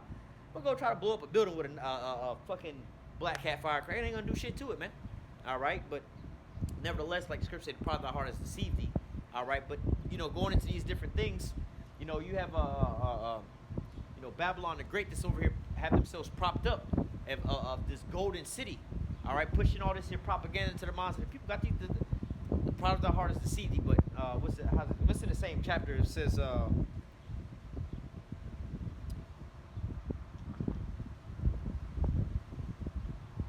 Verse 7. It says, and thou sayest, I shall be a lady forever. Right? That was the point that I wanted to grab. Thou shalt say, I'm a lady. I'm going to always be on. I'm going to always be a king. I'm going to always be a prince. I'm going to always, you know, be there. Right? But then, and you know, it's funny that they say, you know, I just used the term king, and they use the word a lady and a queen. Right? Because this is an effeminate society. Not going too far off topic, but look at it, man. They call things like being toxic masculinity. At a time like this where we're coming into World War III, you want a lot of toxic masculinity going on around here. Because if America is to get invaded, man, how is America going to survive? Let's just say, we speak carnally because we know America ain't going to survive. Let's just say, hypothetically, America get invaded, and you got a bunch of these soy boys running around here and shit talking about something. They don't want to get their nails dirty and their hands dirty, and they got the blue and pink hair. They ain't finna be fighting nobody. I ain't shooting no guns. Them guns is too loud and shit. You want them soy boys to be around here trying to protect your ass? Or you want some of these toxic ass masculine men that's out here talking about some, you know what I'm saying, whatever, man. Hey, fuck that bitch. You finna go take over my dead body. Those are the type of dudes that you gonna want around to protect this here place, man. When shit start hitting the fan out here, man. All right, you know, and these women, you gonna want these toxic ass men when Jacob trouble start hitting, man. When you got to spoil your neighbors for the lack of bread, or they gonna be spoiling you for the lack of bread, man. You're not gonna want no goddamn soy boy that's worried about his damn his hair tips and everything else like that. Somebody breaking up into your house to buy some to steal your food, man. All right, you gonna want your real manly man out here, man. All right. It's funny that right as I was saying that, Edomite was riding by on a bike. He looked like a mix of both of them. But hey, if the shoe fits, wear it, man. You know, he had a big old beard, but he all got the pretty boy little shit going on top of his head. But like I was saying, man, hey, don't get gassed up by these damn women. This is an effeminate how do you call it? An effeminate kingdom. All right, where you have these damn women that's over here, or the society is pushing for what? So-called feminine men and everything else like that, and all these different things. Oh, you got this long beard and everything. All right, we'll see when war starts popping off. You feel like that because you're in a first world country, but let war start popping off and everything else like that, and see how you have to really react to these things, man. All right, you know, you can see about certain things. Look, get a flat tire on the side of the road and let a couple different type of dudes start pulling over, trying to help you out. See the dude with the little clean shaven face and everything else like that, a nice outfit. This nigga ain't gonna know how to change no goddamn tire or nothing like that. But you see that old dude with those old work pants on, oil rag in his back pocket, you know, scarred up hands and everything else like that, big ass beard. You like, hey, bro, you can give me a hand real quick. I need this. And he like, I got you. You know what I'm saying? So hey, man, you know, this has been groomed to be an effeminate place out here, man, where they put the woman up on a pedestal and everything else like that. Like I said, it's not a wise thing if you're about to go into a war, and if you may need your population to sit there and try to help defend the homeland, man. All right, these niggas out here, they talking about some lowering the standards to the military, accepting people with more tattoos. All right, what they call it, the little PT test, they lowering the standards for that. All right, your health thing and obesity and all these different things, man. Letting homosexuals into the military. It's not that they want to so-called put up homosexuals in the military or anything else like that. The real problem is they ain't got nobody to fight in the military, so they like, man, we'll even take the nigga in the wheelchair, bro, with no legs, bro. We'll take him, bro. If he is able-bodied, we'll find something for him to be able to do. Shit, we'll put him on this here computer screen all damn day and press this button if some shit go wrong, bro. We can use you here as a body. They want to take this nigga nowadays, man. So, hey, this is that effeminate kingdom that the scriptures talk about, man. All right, Revelation speak. Well, we'll get back to it because that's the other precept I'm holding in Revelation 18. All right, speak about the whore that rideth upon the beast. All right, going into what? Another female, right? That's the term that you would say to a female, right? Here where we're reading something, thou sayest I'll be a queen forever, or a lady forever. These are all feminine terms, man. Talking about this here kingdom, man. All right, so hey, this is what you have, or they say like the motherland and everything else like that, man. All right, this is that kingdom that the scripture's talking about, man. A very effeminate kingdom, man. All right, hey, they get mad at brothers for talking loud and stern. I didn't say talking loud and stern, but it's not like, timid and everything else like that, man. I had to learn that from as a young kid, man. My peers around me, aunts, uncles, and everybody else, tell, hey boy, put some bass in your voice when you talk to me, even when you get in trouble. Did you do this? Yes. Boy, put some bass in your voice and come back. You been and got your ass whooped for speaking all the feminine instead of men. Yeah, I did it. Yeah, my bad. I fucked up. Yeah. You know what I'm saying? And then nowadays, all of a sudden, you may go into an area because, I might be going into a store or something. And I speak like this is how I speak. There is a time you use your little library voice. But you would go inside the store, hey, what's going on, y'all? Hey, can I get this? Can I get that? People start getting a little taken back. Like, why is this nigga speaking like that? You know what I'm saying? Like, look, bro. But this is not a so-called, how do I say? You see these effeminate men, they all like walking on eggshells versus a real masculine man. All right? Versus, looking at this here kingdom that we living in, hey, one man fits in, the other man don't. All right? These men that's not really caring about what they look like, got the big rugged beards, working on these, hey, that's another thing. They talk about these women that don't like these dudes and everything else like that. These invisible dudes that's working on oil rigs, working in the city sewage, and shit like that, you know what I'm saying? All these real dirty ass jobs. Hey, and myself, I don't mind working out. My last few jobs over the last so many years have been working outside or working with heavy machinery and shit like that. So I don't even really mind doing no shit like that. But there's some jobs that I'd be like, bro, that shit ain't for me. And I thank God for these other type of men that do shit like that. Like working on a goddamn oil rig or working in a sewage system and shit like that, where they got to dive down into the sewers where it's a bunch of shit in there. Bro, I'd be like, bro, I don't know, bro. Y'all gonna have to call somebody else, man. You know what I'm saying? So, hey, if men that already work outside of mentally type shit, go ahead and, hey, man, this guy got it, bro. He a little bit more than I am. What the fuck is these effeminate ass people out here thinking about out here, man? All right, hey, what happens if all these men leave? Who y'all gonna call to do this here job, man? All right, but like I said, I ain't want to get too far down that little rabbit hole. But hey, this is an effeminate kingdom, man. All right, Isaiah 47. Isaiah 47 and 1. Let me grab. There's another precept I was going to grab off of verse 3. Lord's will come back to me. Bliss. Oh, I got you. Actually,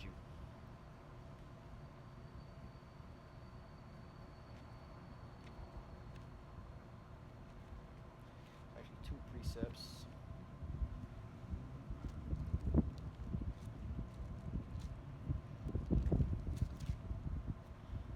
There's one.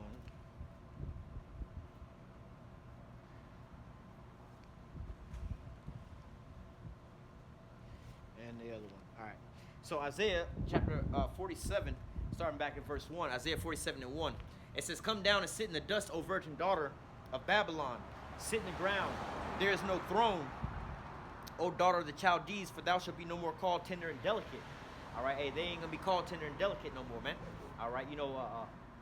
Again, going into some of the, you have to look at how some of these nations are living, man. All right. Hey, but you think about this, man. We as Americans, right? And I say that, we as Americans is all of us that live over here in America. Obviously, you got Jacob and Esau. But speaking of us as a whole, we as Americans, us that's grown up here in America, right?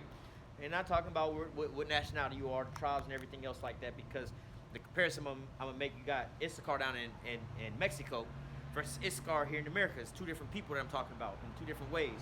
So I'm just talking about us as American citizens. Give me 1 second.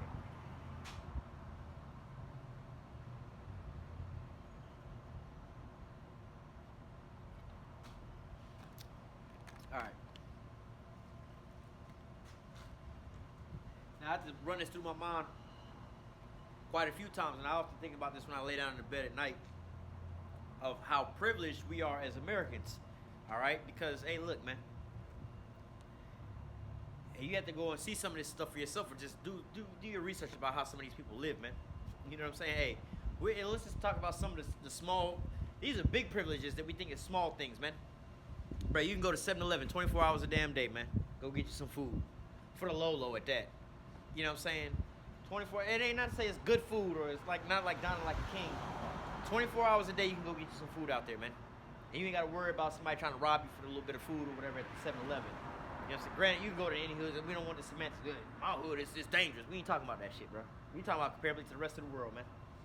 You know what I'm saying? You know that you can go get you a $5 pizza from Little Caesars, man. Feed your whole family for $5, man.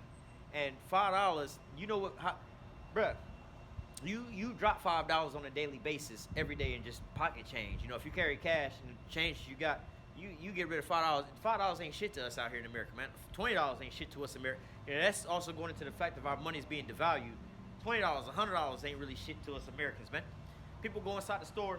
Matter of fact, for pleasure and leisure, you can go in the store and probably go get you a tall can beer. Maybe I may be wrong on this, but you can probably get you a tall can beer between $2 and $5. Let's just say, you can go get you a pack of cigarettes for between, I don't know, let's just say $5. I would say like $10 or some shit like that, whatever the price is. But let's just say around that $5 mark, right? You can go get pleasurable shit to go and kill yourself with for the same price you can go feed a whole family for. You see what I'm saying? And I say that to say this.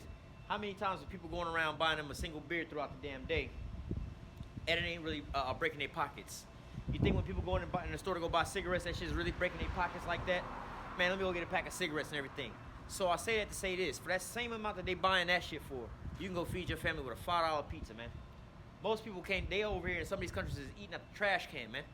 Looking for scraps, man. Spend all damn day fishing in a dirty ass body of water that they shitting and everything else in to catch that little bitty bullshit fish to go take that home and eat. We're very privileged, man. Some people are living in just makeshift rinky-dink houses out of just some old throwaway metal and shit like that, man. And we live in houses to where, hey, man, like I said, I think about this every night I go into bed. I thank the Lord for this. Hey, look, the water Yahabashim Yahushua, I'm able to sleep in a comfortable bed, you know what I'm saying? And I got AC, you know what I'm saying? I got a ceiling fan. I ain't sweating in the middle of the night, you know what I'm saying? And then I got covers, so if I'm cold, I can be warm, right? I ain't got to worry about if I go to sleep and close my eyes, is there going to be a bomb dropping on top of my house overnight, man? We're very privileged over these things, man. All right, you know, hell, I remember to the fact of, here's an example, you know, and this may have been something a little bit more spiritual, but I'll just give you the example anyway, right? You know, one day I go inside the Publix, which is a grocery store. I go grab me some wings and everything else like that, man. Go inside the store, come back outside the store. I see Jake sitting in the little lobby or whatever, and he look up, he's like, hey, man, can I get some money or some shit like that? You know, I'm hungry. I'm trying to get something to eat. I told him, like, look, bro, I ain't got no money. I don't carry cash on me, so I ain't got no money. But here, take my wings. I just bought. I'm inside the store, walking out the store. I had to pass him in the lobby. Here, take my wings I got. I'll go back and go buy me some more wings, right? So twofold, right? And I ain't the richest nigga in the world. I ain't rich at all. But we are so privileged that I was able to go, you know, I'm just going to go pick up some food, right? You know what I'm saying? It's just something to grab throughout the middle of the day. And just before I walk out, just give it to somebody. Boom, man. The equivalent of just giving somebody a $20 bill. Here, no worries. Boom, no questions asked. Take that. I'm going to go back in and go spend a whole another 20 and go grab me something else to eat and keep it on moving.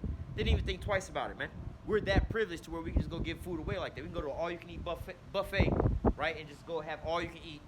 You know, I seen something the other day. Red Lobster is doing like an all-you-can-eat lobster tail, but they was doing it for one day only. Now, granted, we ain't supposed to be eating lobsters or nothing like that, but just the thought of, you know, when Jake look at crabs and lobster, this is something that's an expensive type of food to eat. For them to have all you can eat like that, like, yo, dog, some of these countries, like the fact that we have all you can eat buffets, you can go to like Vegas and go eat at these all you can eat, not no Golden Corral type shit. I'm talking about some of these high-end all you can eat buffets with high-end food, bro. They just got all kind of shit, man. That's very privileged to some of these people ain't never ate no food like that a day in their life. Like, bro, you ain't never had no chicken wings? Like, bro, all we eat is fish and this little bit of bullshit that we can get up out of the water and everything else like that, man. And the water all polluted anyway, man. Like, bro, you ain't never had this or you never had that. Hey, some people don't. So we're very privileged to have all these different things like that, man. We're very privileged to be able to, hey, these women can walk up and down the streets daytime, nighttime, half dressed, half naked, drunk. They be coming out of the clubs and everything drunk as a skunk, half dressed, call up an Uber, get in a car with a complete stranger, pass out in the car with this complete stranger, and still get home safely at the end of the night and not have to worry about nothing, man. This is how privileged we are here in Babylon the Great. All right, so you take that into account and think about how the rest of these people is living, man. Over there in like Israel or Palestine, they have those air raid sirens just going off constantly. All right, you got bombs constantly dropping over there. Some places people don't know whether they're gonna get food or not, man. I remember some years back, Venezuela, man. All right, where you had the women that was out there, they was doing a documentary. They had this one chick, she was talking about how she was going out there prostituting and selling her body to bring back medicine to give to, I believe it was her little sibling or somebody at the house. She wasn't even trying to sell her body for food. She was selling her body to get medicine. What was you doing for the food? The food was hella expensive, man. So see, we don't really have, you know, here in America, these women are selling their body for a luxury, man. These bitches is selling their body on OnlyFans and shit. They're not doing that because they like living under the bridge somewhere, man. These hoes is living in nice ass houses. They doing this just because they had the luxury to do this shit, man. So this is that kingdom that dwells carelessly, man. We are very privileged to have all these different things that's going on out here, man. Like I said, man, you talk about the privilege of this, the privilege of that. Hey, look, man, you know, we all privileged to be able to have all these different luxuries to where, like, hey, man, like I said, if you hungry, you can go find you some food out here in America. You see these homeless people that's out here, you be really thinking that they be like out there starving like that. But they got centers that feed them and everything else like that and everything else. You ask them something like, nah, we ain't worried about that. We got a cell phone, we got this, they give us X amount of dollars and everything. We just want to be out here. So even our poorest of our poorest people live better than some of the higher end people in other countries, man. All right, so hey, man, you think you're gonna live like this forever? Dwell as carelessly forever? You think you're gonna be a queen forever, man? You think you're gonna go untouched forever, man? The part of your look, bro, you gotta be humble too, man. All these other nations, they was all at some point in time, they all was a so-called great nation, great place to be, and everything else like that. Now it's like, damn, look at what happened to them now, man. These niggas is all old and busted, man. All right, you know, it's just like that one chick that used to be the shit back in high school, getting all the attention, all the guys and everything else like that. Now she's 45 years old, missing teeth and working at the damn bar. Don't nobody want to holler at her, man. All right. It smells like somebody over there smoking or some shit. But anyway, hey, this is how America is gonna be. Oh man, that shit smell foul. But nevertheless, hey man, you was all dressed up as that beautiful woman that everybody adored. Oh, they used to have a saying, I want to die and go to America, where the streets is paved to gold.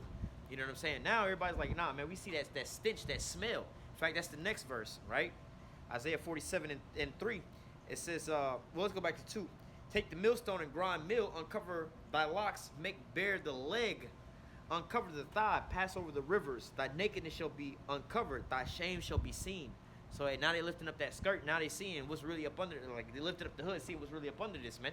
Oh, bro, matter of fact, I was looking at this thing the other day. I was looking at I don't know what it was. Was it like a Rolls Royce or some shit? Some kind of high-end car, right? And the price on the shit was like super cheap. I'm like, damn, this motherfucker cheap. I might go buy me one of these just to say. Then you start looking inside of it, like, you know, the car look all straight on the outside and everything. You look on the inside, oh, the car was in a flood or something like that. It's all got mold all and everything else like that. So, you know what I'm saying? It's the same thing. Oh, you put up in a Rolls Royce, but you go on the inside, the whole interior all molded out and all rotted out. Like, bruh, shit ain't even worth it, bro. You couldn't y'all shouldn't even be selling this damn car, man. It's gonna cost you more money to redo the whole interior than what it looked like on the exterior. And at that point, it ain't even gonna really be worth it, man. You might as well just go ahead and just total that bitch all the way out, man. You see what I'm saying? But this is how America is, man. The whole infrastructure is crumbling out here, man. Everything is being made bare, man. All right, and now everything is being exposed for what it really is, man. The banking systems, man. Hey, man, look, they had to downgrade the credit rating systems on those things, man, to becoming junk. That's what it was the whole time before. And you look at one of these banks, it was it the Credit Suisse, or was it it had to be Credit Suisse. Credit Suisse had then lost 90% of their damn value before this here scenario happened, and then lost damn near 90% of that value, or at least half of it, because I think it was like $4. The stock was at like $4 or some shit, and dropped to $2. But before that, the shit was like $100-something when it wound up crashing. But they kept getting caught with so much fraud and so much this, so much of that. So all these different things is going on. So again, you lifting up the hood and you looking under the car, or in this Rolls Royce case, you open up the door. You go, oh, what's that smell? Why is all this mold on the seats? What's going on with all this? Like, nah, bro, close that shit up, bro. It ain't what you thought it was a Rolls Royce. But nah, we good on that, man. All right, but yeah, nevertheless, you know, this here place is being made bare for what it really is, man. All right, the financial system is really garbage out here. The money ain't really worth nothing out here, man. All this inflation and investment ain't really worth nothing. Oh, yeah, I live in a $500,000 house. Yeah, you live in an inflated house. You didn't pay $500,000 for a house that's only worth $250,000, man. So now once you be exposed for those things, you're going to realize, I done really bought me a damn limit, man. I done paid $300,000 more than what this house is really worth, so if I go to sell it, I'm going to be in a loss. So now what? All these things are being made bare, man. All your relationships with you and your allies is being made manifest. Who you know, there was an article on that the other day about you know, these people are America is better at making enemies than allies, man. All these things are becoming made you know, being seen nowadays, man. All right, let's continue on. Let me read this again because I want to grab this in this other precept. Isaiah 47 and let me read 1 through 3 again. It says, come down and sit in the dust, O virgin daughter of Babylon, and sit on the ground. There is no throne, O daughter of the Chaldees. For thou shalt be no more called tender and delicate.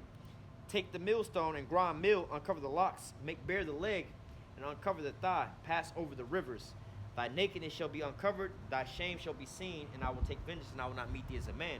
So now this here nakedness is being seen on America, man. This here nakedness is being shown forth of, really being revealed. Again, you seeing what's really up under the hood, man. You're looking at these banks and all the financial institutions. They telling you, I was watching some stuff on this, the banking situation that you have going on. They was talking about how, like, right before this, they was telling them to, hey, go ahead and invest into this here bank. This bank is safe. Do this and do that and everything else like that. Then all of a sudden, they start looking at the fine print, the paperwork on these banks and things like that, man. And they was even saying how the managers was getting bonuses and promotions, and they was telling the people, hey, yeah, this is a good buy, this is a good deal.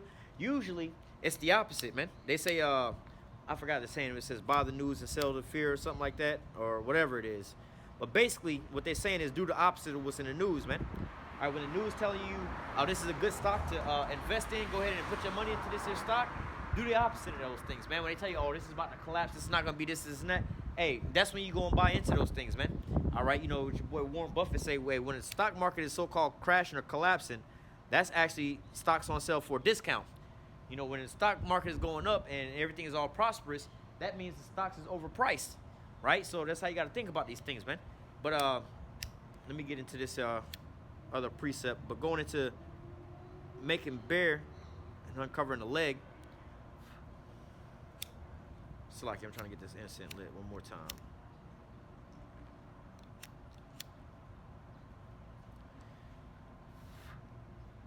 All right. Good. There we go. I'm gonna grab this in Ecclesiastes.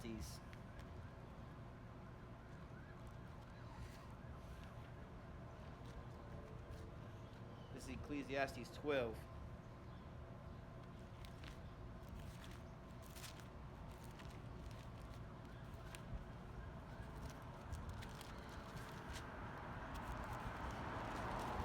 Ecclesiastes 12 and 1.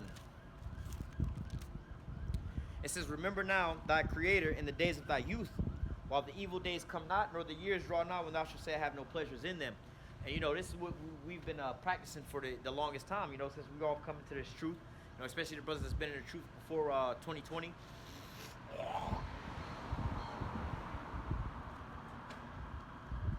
For the brothers that's been in the truth before 2020, separating yourself from this here world, man. So as you see, after 2020, there was a lot of collapses, closing downs, a lot of things breaking off. Let's just say, for instance, when people used to go out to the clubs and these big, back in those days, it was a thing to go into these big events. Oh, bro, it was packed in there last night. There was thousands of people in the club. We was all mosh pitting and everything. And I was looking at something like, it was an old video clip of DMX at a concert. It might have been like Woodstock or Rolling Loud, one of those big ass concerts like that, man. And I wonder if they still do shit like that nowadays, with the whole pandemic scenario. They talk about some social distancing. Like now they want to pack thousands and thousands and thousands of people all chanting all on top of each other and everything. I don't know if they do that anymore, but nevertheless, hey, those was the days that was before this. Now you have people that's scared to go out, man. Now you have people that's like, I don't even want to fly, I don't want to travel, I don't want to do this and that because of X, Y, and Z that's going on with the pandemic. All right, or you have certain people that's like, I can't even buy no new car right now. I don't know what my finances are going to be looking like, if I'm going to have a job. I don't know about sending my kids to college. I don't know about investing. I don't know about doing any of these things no more, man. There's a lot of doubt and uncertainty out here, man. What they call it, FUD, fear, uncertainty, and doubt. All right, they have a lot of that's going on out here now, where a lot of people aren't really making the moves they want to make. All right, when it comes to investing and things like that, there's a lot of people that's like, I don't want to invest in the stock market right now. Shit is going down. I'm going to wait a little bit. You know what I'm saying? Or I don't know about buying a house in the housing market. The housing market is about to pop. They're at the high end of all these things. I don't know about buying a car right now. The cars are way overpriced right now. That the automotive bubble is about to pop. So there's a lot of so-called fear, uncertainty, and doubt that's going on right about now. So a lot of people don't really have pleasures in a lot of these things, living it up. Even eating, drinking, marrying, and giving into marriage, or having children. Right? There's some people that's right now that's like, I don't want to have no kids. I don't know what it's going to look like financially. We might be about to go through some hard times. It's a bad time to have children right about now, man.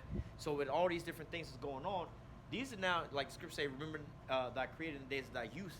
All right? Before the days come where you're not going to have no pleasures in them, man. These are those days that we're talking about, man. All right, well, you don't know, like, man, there's some people right about now that this is going to be the longest, or either the longest or the shortest weekend of their entire life. Some of them is like, bro, this is, I need to know what's going to happen on Monday because, like, bro, it's like the first day of school, man. The first day of school is always that one day, that the night before the first day of school is always that time where it's like, you know what, this is the longest night of my life, right? Or when you're about to get in trouble or something like that for the next day, or you got a big event, let's say you have a football game the next day, man. All that anxiety, you can't sleep, man. Or it could be, the shortest time of your life, man. All right, it's like, fuck, man, I'm about to lose everything come Monday. When the stock market open back up, I don't know what's going to happen, and I ain't got enough time to try to rearrange, move my chickens around and everything else like that. Hey, man, this is the time that we're living in right about now, man, where it's nothing but lamentation more than the woe that's going on around here, man. All right? This here city, we'll grab, that's the next precept, but the mirth of this here land is gone. All right? All that so-called joyous times and everything that you had going on, all that's out the window, man. All right? Now you do have, like, people in small little spurts having their little excitements about things, but, hey, in reality, hey, man, you got to go back and face reality. This is the bullshit that's really going on out here, man. All right, this is places where they say CTD, circling the drain, man. All right, Babylon the Great is falling from out of that throne, man. All right, sitting on the dust with the rest of these people, man. All right. So it says, Ecclesiastes 12:2, while the sun or the light or the moon or the stars be not darkened, nor the clouds return after the rain, and the days when the keepers of the house shall tremble, and the strong men shall bow themselves. All right, and going into that, the strong men and the keepers of the house. I always equate this to, like, you have these so-called, like, let's say, for instance, the Warren Buffetts, or the people that's understanding about business, finance, and stock markets and things like that, that's really heavily into these things, versus Jake, right? Jake don't even know nothing about none of these banks and shit like that's collapsing. They just like, that ain't my bank. I don't even keep no money in the bank. I'm doing this and I'm doing that, not realizing the shit might affect you anyway, man. How that's going to affect me? I ain't got no money in that bank. Well, look, maybe the business that you're working for is tied into that their bank. You think you're going to get a paycheck now at this point in time? Jake don't understand these types of things, but then you'll have, like, some people that's like these Edomites that's well invested into certain things, like, hey, man, this business is feeding that business is feeding my business. I need this people to come up so I can be able to get a loan and this and that. They understand these things, man. Fuck, if I can't, this place got my payroll and everything tied up. If they default on their stuff, it's not that I got bad business, bad product, I ain't selling product and everything, but I need to be able to have these people to give me my little lines of credit. And if we can't get that, then, I can't make payroll. If I can't make payroll, all my employees are going to wind up quitting. Then what do we do? You know how much money and time it takes to train a staff to do a specific type of job? We're not talking about just ringing people up on a register, but let's just say something as simple as that. Ringing people up at the register at the grocery store, man. Imagine if whatever local grocery store you went, all of a sudden they all left. All one day they wound up leaving. And then now all of a sudden you had to train and hire up a new staff the very next day. But you still got production you got to get going on. You got lines of people trying to come through and cash out of the register. But you got everybody on every register is a new trainee. They all learning how to use the register all at the same time. Think about the sales in your store is going to be going down because people are going to be making all kinds of mistakes. The line's going to be extra long. Some people are going to leave the store, right? It's going to cost you even more money. It could disrupt your whole business in itself, man. So you have the people that's really understanding how this financial stuff really works. They're trembling over these things. They're, oh, shit, every damn YouTube video is on every stream. I done seen so many damn different people I ain't never even seen before, different channels popping up. Everybody talking about this stuff that's going on right about now. It's just like, this is a hot major topic, right? So, but guess what? Like I said, the majority of Jakes, this is flying right over their head, but they ain't got shit to do with me, bro, and so on and so forth. Not realizing why things is going up around them. They're like, well, I don't really know what's going on.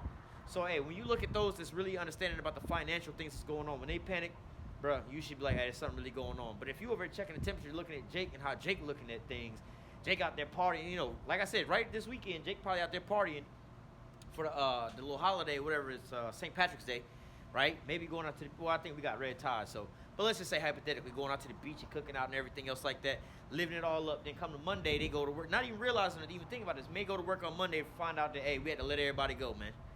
And then the whole time they spent their whole weekend blowing all their money and everything. See, this is how, the scriptures speak about it's going to come in like a flood, unexpected, like a thief in the night, man. Right? Because they're not watching. All right? But, hey, this is why we have to be sober, be vigilant. Wisdom and knowledge is going to be the stability of our time. We're constantly watching these things, man. The prophets are warning us so that we'll have a head start on these things, man. A battle cry. Hey, there's problems coming down. Brace yourself, man. Brace for impact, man. Noah did it. Hey, man, there's storms coming, bro. You gotta have to get on this here boat, man. We got to do something, you know. So hey, this is where we at right about now, man. Making our Lord our putting our trust into the Lord, making Him our Savior, man.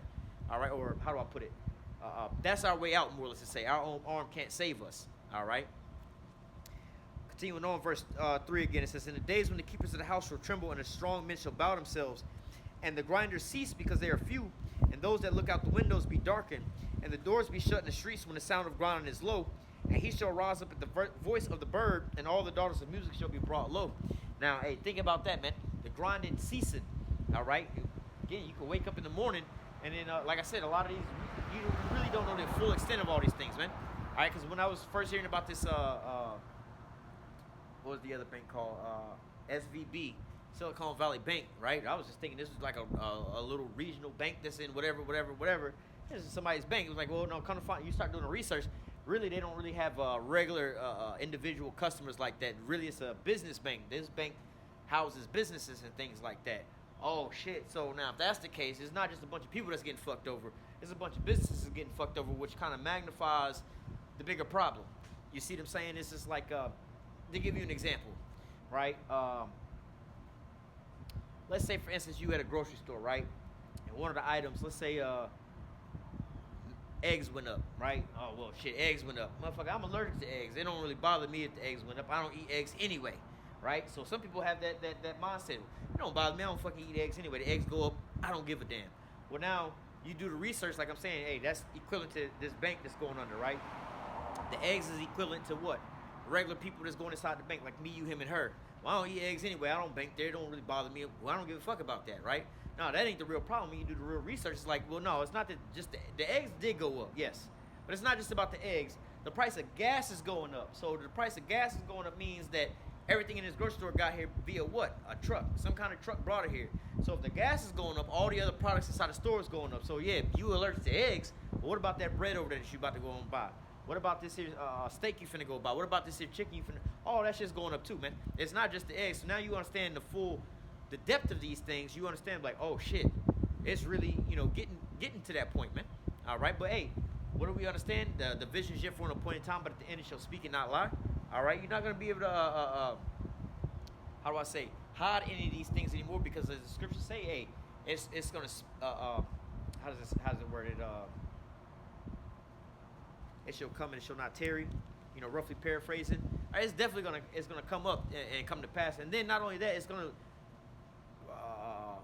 audibly speak, so to say, man, or visually speak. I'll use the term visually speak. You know what I'm saying, as a metaphor. You're gonna see this shit happening, man. You're gonna really feel these things that's popping off, man. So hey, this is a time that we're living in, man. You can wake up in the morning and everything is, or Monday morning and everything is all changed right over a holiday weekend. And then looking into that, they were saying all these things would happen on a Friday, so that people wouldn't just be upset. Like they would say this on a Monday, and there's the bank runs all Monday, Tuesday through Friday, and everything collapsed. At least if it happened on Friday, they'd be upset about it. Maybe they can, be relieved by the time Monday come on around. They ain't as mad no more, man. All right, hey, think about that in a work setting, man. Something happened to you on a Friday at work, you be all pissed off and everything, but you go home, and over the weekend you be all settled. Come Monday morning, you like, bro, I ain't even tripping over that shit no more. But let that shit would have happened to you on Monday, man. You and your manager getting into it over some old bullshit. Now you gotta come back to work on Tuesday, Wednesday, Thursday. Man, you might get fired because you might just snap on that nigga or something like that, man. So hey, look at where we at right about now. Let's grab this precept here in Isaiah 24.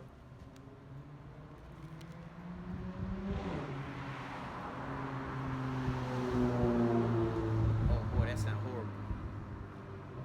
Man got a 6-pack. Anyway, it says Isaiah 24 and 7. The new wine mourneth, the vine languish, and all the merry-hearted do sigh. Right? And again, going back to the comparison between a strong man and just the average people that's out here, man. That's just living it up and everything else like that. Hey, the strong man, or the people that's in the know, right? They're sighing, all right? Now, not to say, just all the merry-hearted do sigh, because, again, you got Jake that's out here so-called merry-hearted and things, but they don't know nothing, man. They just like, well, whatever. Shit, we still good, eh? We still get paid, right? They don't really realize that till like a rapper die, Jordan's prices go up, you know what I'm saying? Weed prices go up, lean prices go up, and some Hennessy prices go up, man. When that shit start going up, then Jake be mad. Other than that, Jake is, as long as we got to get some Hennessy and some damn Black and Miles and some weed, Jake is straight. They ain't cared about nothing else. And some Jordans. Jake is straight and go to the strip club and throw some ones. Jake be happy. But in reality, the rest of these people who got things invested, hey man, they looking at their 401k like, bro, how do we lose X amount? Man, you look at your damn 401k and you done lost 60% of the money that was in there. You know what I'm saying? Like, wait, what? 50% of the money that was in there, man. You didn't saved up, finally got $500-something thousand in there. She turned $250,000. You know what I'm saying? $100,000 you started out with, now you got $50,000 in there. Bro, there's a problem. It took you so many years to get that far just for it all to be gone in one weekend. Hey, the Mary Harder is sighing, man. Now all of a sudden, like I said, I noticed there was a lot of houses starting to go up for sale over the last week or so, man. All right, I got about, 3 or 4 of my clients that put their house up for sale in the last month, right? You know what I'm saying? Like, damn, what y'all got going on over here, man? All right, but hey, you see, and I say that to say this. We're not in a time now, it's not really a good time to be selling your house, because that little run-up time from the pandemic, when people were selling houses before they could even post them online or post them on realtor site or whatever, that time is gone, man. People paying 2 and 3 times more than what the house is actually worth, that time is over with, man. All right, because you have people that's posting their houses for 2 and 3 times more than what their house is worth, and they got to keep, them houses been sitting for a while, man. They got to keep relisting the price lower and lower and lower and lower. They don't got nobody really bidding on houses like that, man. So, hey, all this is coming to an end. But now you're starting to see people selling their houses in a market that's not very favorable unto them. It's not that they're trying to come up and get some money up off of that. They're selling them houses because there's some financial woes that they came down the pipeline. Maybe they lost a job. Maybe they lost a lot of their savings. Maybe they lost a lot of their investments and a lot of different things, man. All right, so now you're starting to see, hey, the Mary Harder is sighing right about now, man. All right, now, again, keep in mind, we'll get to it a couple verses down, but keep in mind about this here holiday that we have, a lot of people go out, go drinking green beer. Granted, you probably still see a lot of people still sitting out there drinking and partying and shit, like Jake, predominantly Jake. But a lot of these Edomites, they feeling this shit right about now, man. All right, they understand what's going on. All right, so continuing on, Isaiah 24 and verse 7 again. Hold up.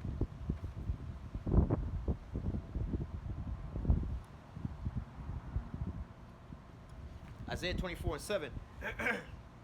The new wine mourneth, the vine language, and all the merry-hearted do sigh. Salaki, give me a second.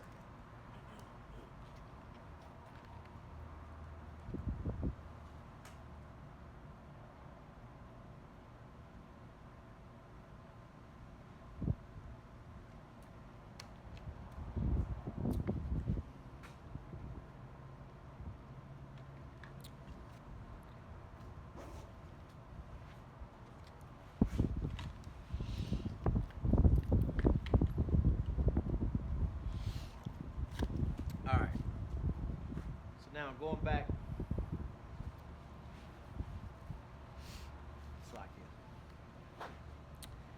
Isaiah 24 and verse, let's start back at 7. Isaiah 24 and 7. The new wine mourneth, the vine language, and all the merry-hearted do sigh. The mirth of tabrets ceaseth, and the noise of them that rejoice endeth. The joy of harp ceaseth.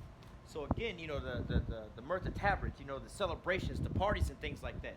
It's not a time for all those big time celebrations and things. And we've been seeing this over the last couple of years from the pandemic and stuff. Christmas time, you have the Christmas carolers, you have these big events, 4th of July parades, and all these things. And a lot of the times now, before you had the Christmas scenario, right? A lot of people didn't have the financial money for when the pandemic was coming around. Didn't have the money to be sending the gifts they couldn't get with their families to be around them and everything else like that, man. All right, the Christmas carolers, they was on lockdowns, couldn't go out. All right, Thanksgiving couldn't go and live with or stay with your family and everything else like that.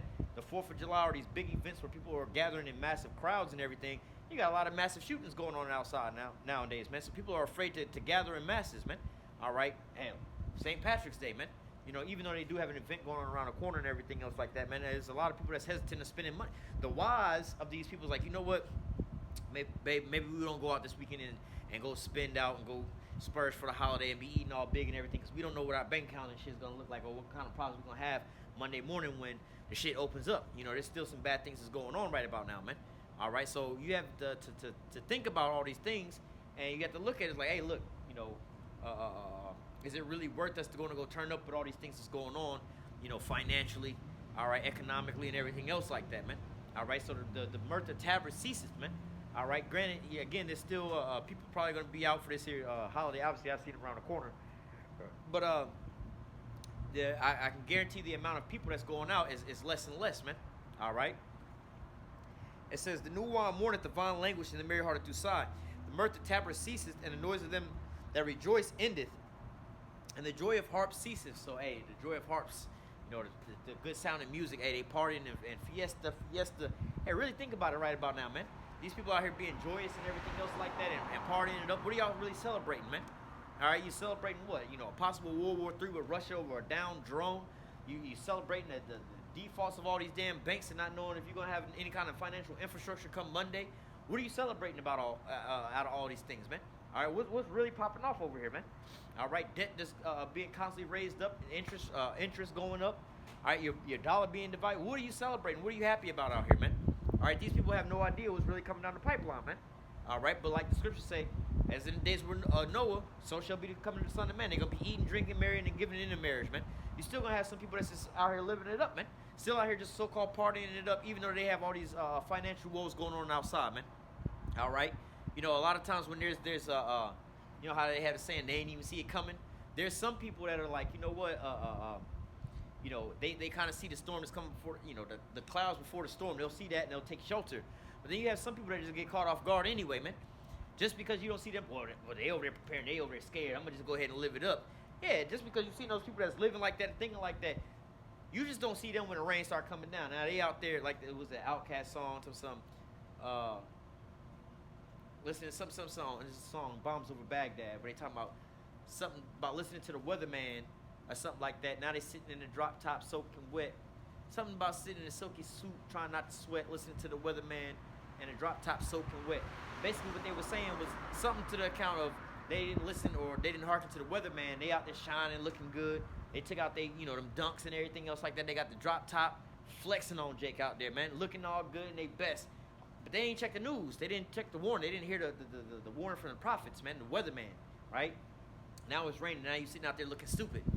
You know what I'm saying? But that same Jake be like, bro, I ain't watching the news. It ain't nothing but lamentations, mourning and woe on the news, bro. I ain't watching the news.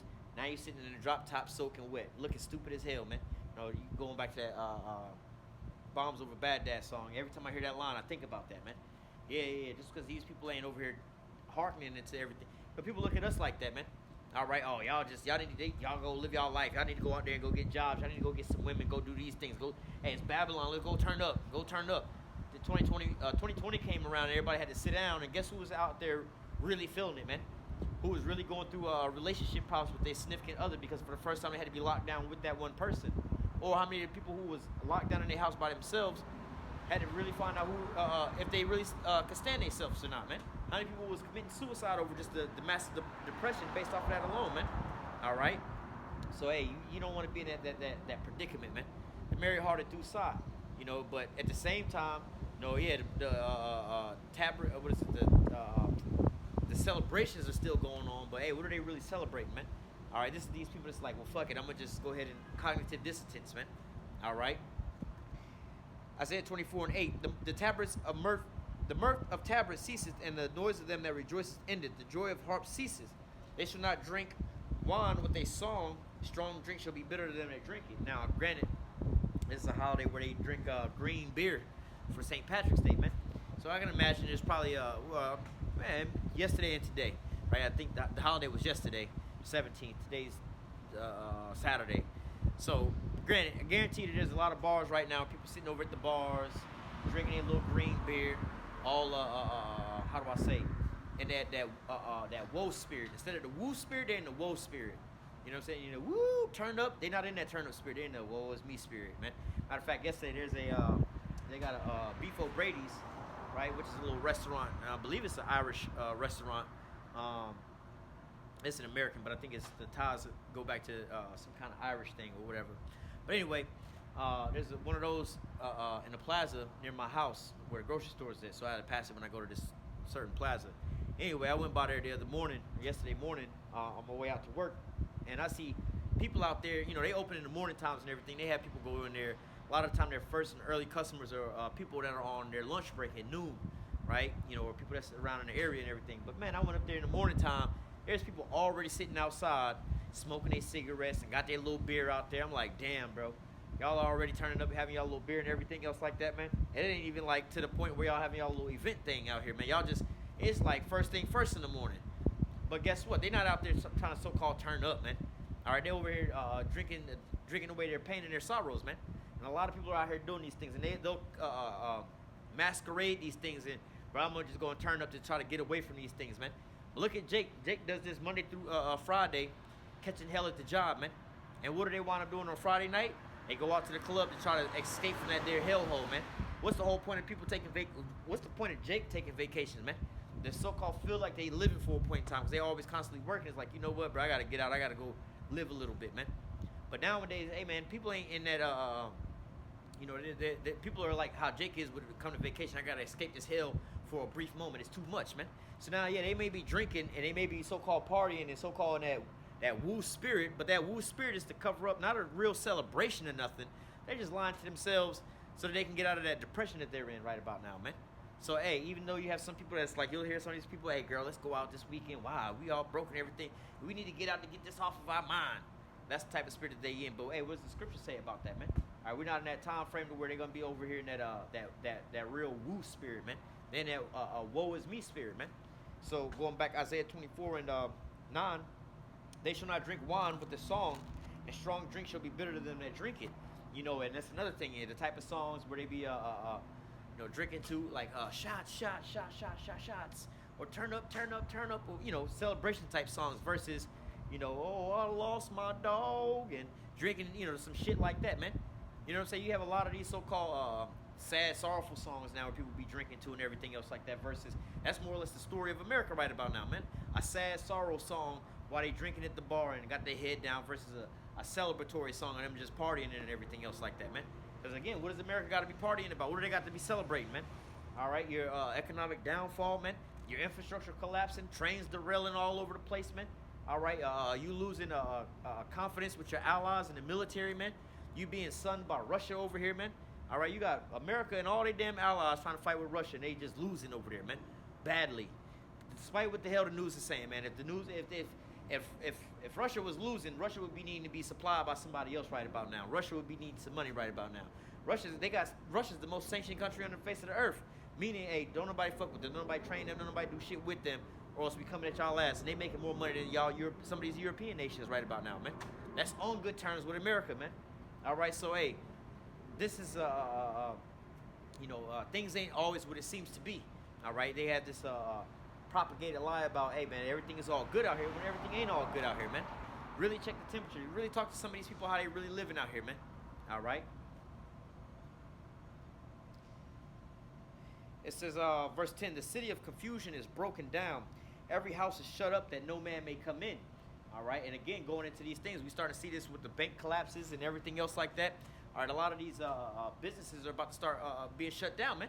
You go to a lot of these downtown areas and things like that, and you'll see, a lot of these businesses are either for sale, now leasing. You have a lot of these high-rise buildings, which I found out, which is going into another one of these banks, right? Not going too far into that. You can do your own research on these things, but you have another one of these big banks and stuff that go into, now you can look this up. There's two different things you can look up. A BDC, all right, a BDC is a REIT or a BDC, right? A REIT is like a real estate. Basically, it's like you buying real estate, but on the stock market, right? Instead of you buying a house itself, you financing, you buying stocks, you putting your money into a pool. You putting money into a pool. This pool is, in turn, buying real estate, right? And then the way that goes is the people that pay the rent in the real estate go back and give you the money for the stocks. So you got that. That's what they call a REIT. And then you also have a BDC. A BDC is more like commercial property, right? You're dealing with big-ass plazas and shit like that. However, you have banks that hold those types of properties and things like that, like Amazon. Amazon don't, and Walmart, McDonald's. Well, McDonald's is different. But Amazon, Walmart, and things like that. They 7-Eleven. They don't own the land that they do business on. They rent that land from somebody else. But going into all that, saying all that to say this, some of these companies and things like that, they have all this money invested into all these different things, even from the pandemic. A lot of these high-rise buildings, office buildings, are actually vacant and empty. All right, why? Because it was like, we're going to have our people work from home. Why the hell are we going to pay $10,000 a month in rent when we can keep our people working from home and make that much more profit? You know what I'm saying? So now you have this here scenario that's going on where this is collapsing these banks as well too. All right, so again, going into this domino effect of all these different banks collapsing and everything, man, Hey man, it's about to be like we said. We was reading earlier in Ecclesiastes about the grinding ceasing. All right, the doors being shut in the streets, and a lot of this stuff. Hey, you'll start to see the fallout of these things, man. Now, granted, this is a double-edged sword. Either way, you're gonna get cut, man. So let's say all this serious stuff's collapsing, and it's just gonna be a domino effect. A lot of things just gonna start falling, right? That's on one side. The other side is, hey, the feds and these other banks is actually gonna bail their ass out. They gonna want to prop them up. Okay, let's say they do bail them out and everything else like that, man, and prop them up and everything. Well, I mean, it's like, look, you're either gonna lose on the bank side or you're gonna lose on the longevity side. It's still a bubble, man. It's still gonna wind up collapsing itself, man. You put so much trust into this one system that eventually, one way or the other, it's gonna wind up getting you, man. All right, so hey, this is the inevitable end. You know what they call quantitative easing. Let's just say, hey, I got debt, man. I'm in debt. I can't pay off my debt. I got a credit card, man. My credit card limit is $1,000. I'm stuck, bro. I can't make no more payments. You got one or two things to do. Well, you can just close your account and just slowly make payments on that bad boy, which you got to pay it off anyway. Or you can go get another line of credit somewhere else and roll that over into that. So now instead of that $1,000, you know what I'm saying, your credit is still rolling. Now you got $2,000, right? So, all right, we'll put that on that one credit card, and I got another $1,000 I can spend. But guess what? Now you got $2,000 you owe back. You couldn't even pay back the $1,000, man. So, hey, now all this here grinding is starting to cease out here, man. Either the businesses are going to wind up collapsing at one point in time, you know what I'm saying? Or, hey, you're just going to, not to say kick it down the road, but it's going to, compound and get even greater, man. All right? Isaiah 24:10, the city of confusion is broken down. Every house is shut up that no man may come in. There's a crying for wine in the streets, and all joy is darkened. The mirth of the land is gone. The city is left in desolation, and the gate is smitten with destruction. Hey, and that's what the sentiment was all last week, man. What do we do with all these? What do we do with the banks and everything collapsing? And the secrets about what's going on with all this? How do we have Hey, you have people that are worried about their regular little bank account. They $2,500 they got in the bank. They $2,000 they got in the bank. $5,000 they got in the bank. They worried about them losing their money in those banks and everything else. Like they're like, bro, you really ain't got to worry about losing your money. You ain't got no money to really lose to begin with. First of all, you know what I'm saying? But hey, what if these other banks do wind up collapsing? Those types of banks wind up collapsing because the banks we're talking about are the banks that hold up infrastructure. But what happens if these consumer banks wind up going under as well too, man? There's gonna be a lot of hurting people as well with that, man. All right, so hey, the city of confusion is broken down, man. Your stock market is crashing, which ties into people's 401ks and savings and things like that. All right, which they have leveraged a lot of other investments and things like that. The housing market is crashing. Automotive market is crashing. All these things, infrastructure is crashing. Trains literally crashing. All these chemical spills all over the place, man. All right, poisons and toxins landing all over the place, man. You have skirmishes with Russia leading further into World War III and everything else like that. Everything around you is looking is on a downward spiral from you, man. All right, so this is not looking good for you out here in Babylon the Great, man. All right, we're done with that. So let's go back from there to Isaiah. Still in Isaiah. Going back to where we're reading Isaiah 47. Isaiah 47:1. All right. Isaiah 47:1. Come down and sit in the dust, O virgin daughter of Babylon, and sit on the ground. There is no throne, O daughters of the Chaldees. For thou shalt be no more called tender and delicate. Take the millstone and grind meal. Uncover thy locks. Make bare the leg, uncover the thigh, pass over the rivers. Thy nakedness shall be uncovered, yea, thy shame shall be seen, and I will take vengeance, and I will not meet thee as a man. So now that this here nakedness is being seen, man, you're being exposed, your markets, the setups, all this stuff is being fake facade. Saying none of this is real, man. All right, all this is being propped up. All you're doing is, again, the feds are going to go and save it. They're going to just inject more money. Guess how? You're going to pay for it anyway. You just made the bubble bigger, and then you got to pay the taxes on this shit, man. So that's what I'm saying. You're just inflating it and pushing down so-called kicking the can down the road, man. What they call quantitative easing. All right, they had a couple different terms for these things, but nevertheless, like the idea of quantitative easing, man. If the banks don't collapse, that's one way. The other side of the sword is that the government bail you out. Well, if the government bail you out, you're still gonna have to pay for it because guess what? They're gonna put that into the taxes. Your taxes is gonna have to want to pay for that. The government is printing up billions and billions of dollars to get them out of the water. Who you think is gonna pay for all of that, man? All right. It says, as for our Redeemer, Yahweh of hosts is his name, the Holy One of Israel. Sit thou in silent and get in the darkness, O daughters of the Chaldeans, for thou shalt be no more called the Lady of Kingdoms. Hey, sit thou in the dust, get in the darkness. All right, that confusion. Sit down. Be quiet, bro. Just want to, hey, you sit down over there, bro. Stop all that talking. Sit down, bro. Just be quiet. You know how you get people over there talking, two kids arguing with the rah-rah, this is that. Now the parent or the adult, the teacher come in the room. Hey, sit down, bro. Get over there. Just shut up. Sit down. Be quiet. Silence them real quick. For you already done enough. That's where America is right about now, man. All this bragging and boasting and living lavishly that you've been having, man. Now look at these nations looking at you right about now. I'm like, bro, y'all got all these damn chemical spills because you're how you sending all this money to Ukraine to prop them up? You can't even pay for infrastructure in America, man. You got sinkholes popping up, buildings collapsing, bridges collapsing, trains derailing, chemical spills all in the water, massive fish die-offs, massive environmental issues and everything else going on. Banking systems collapsing and everything else like that over there in America, man. How the hell y'all over here are proud about anything, man? Bro, you just as bad as you. They talking about how corrupt Ukraine is. America's being found out to be just as corrupt as Ukraine. All right, talking about how some of these other nations, they talk about how poor they are, their infrastructure. Oh, Russia's a big rinky-dink ass country and everything. They talk all this shit about Russia. It's funny. Everything that they're saying about Russia is actually things is going on in America. Oh, Russia got an old outdated military and everything else like that. Well, they got hypersonic missiles that they shooting off right the fuck now.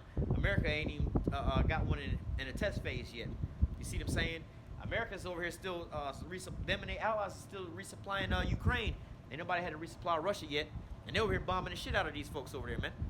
All right, so, like, come on, what are you really proud about, man?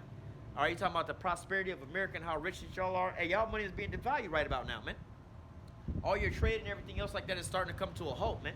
All right, you can't even afford half the shit that you got going on over there, man.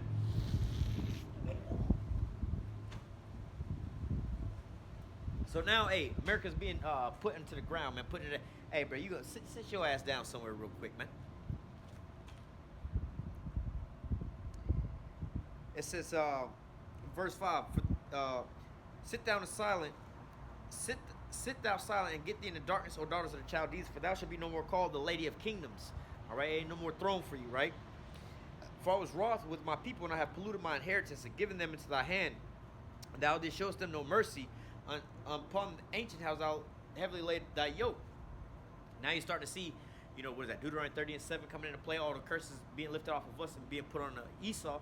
All right, so hey, you starting, all the things that was over top of us, our heavens becoming brass and powder where we wasn't gonna flourish and all these different things, and everything we touch turned to death and destruction, right? Now you're starting to see that happen to Esau, man. All his financial systems and all these little things that he had going on, it's all falling apart right about now, man. He can't seem to make his way up out of a wet paper bag, man. All right. It says, where are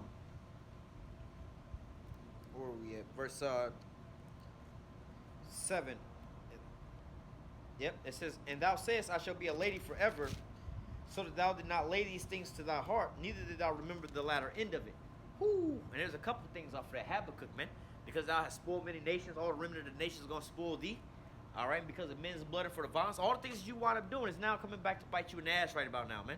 All right, how you treat Jake and the Israelites, man, it's now starting to come back up into your face, man. How you treat these other heathen nations, it's all coming back up into your face. All this manipulation and divisiveness, deception you've been having, you believed all your own lies, man, and now it's all coming back up into your face, man. All this fake, fictitious money that you've been printing up, now, that you use as a weapon to boost yourself up on high, it's the same weapon that's bringing you down right about now, man. As they're starting to send back your money and create their own financial systems and everything else like that, hey, your American dollar is becoming worthless nowadays, man.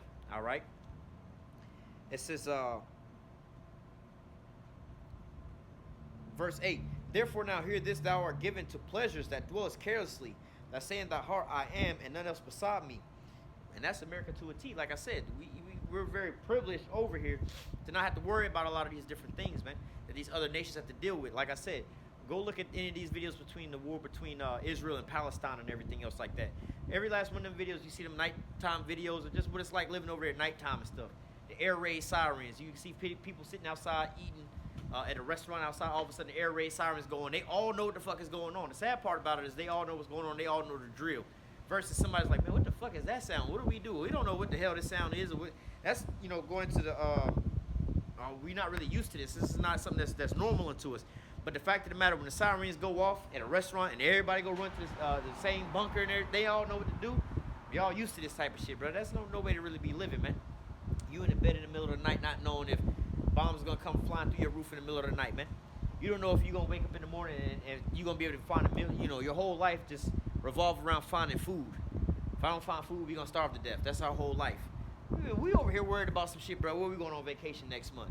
What I'm finna do when I get off of work? Boy, I'm going to the mall. I'm finna go do this. I'm finna go do that. I'm finna go on TikTok. I'm finna go on YouTube. I'm finna go do this. I'm about to go.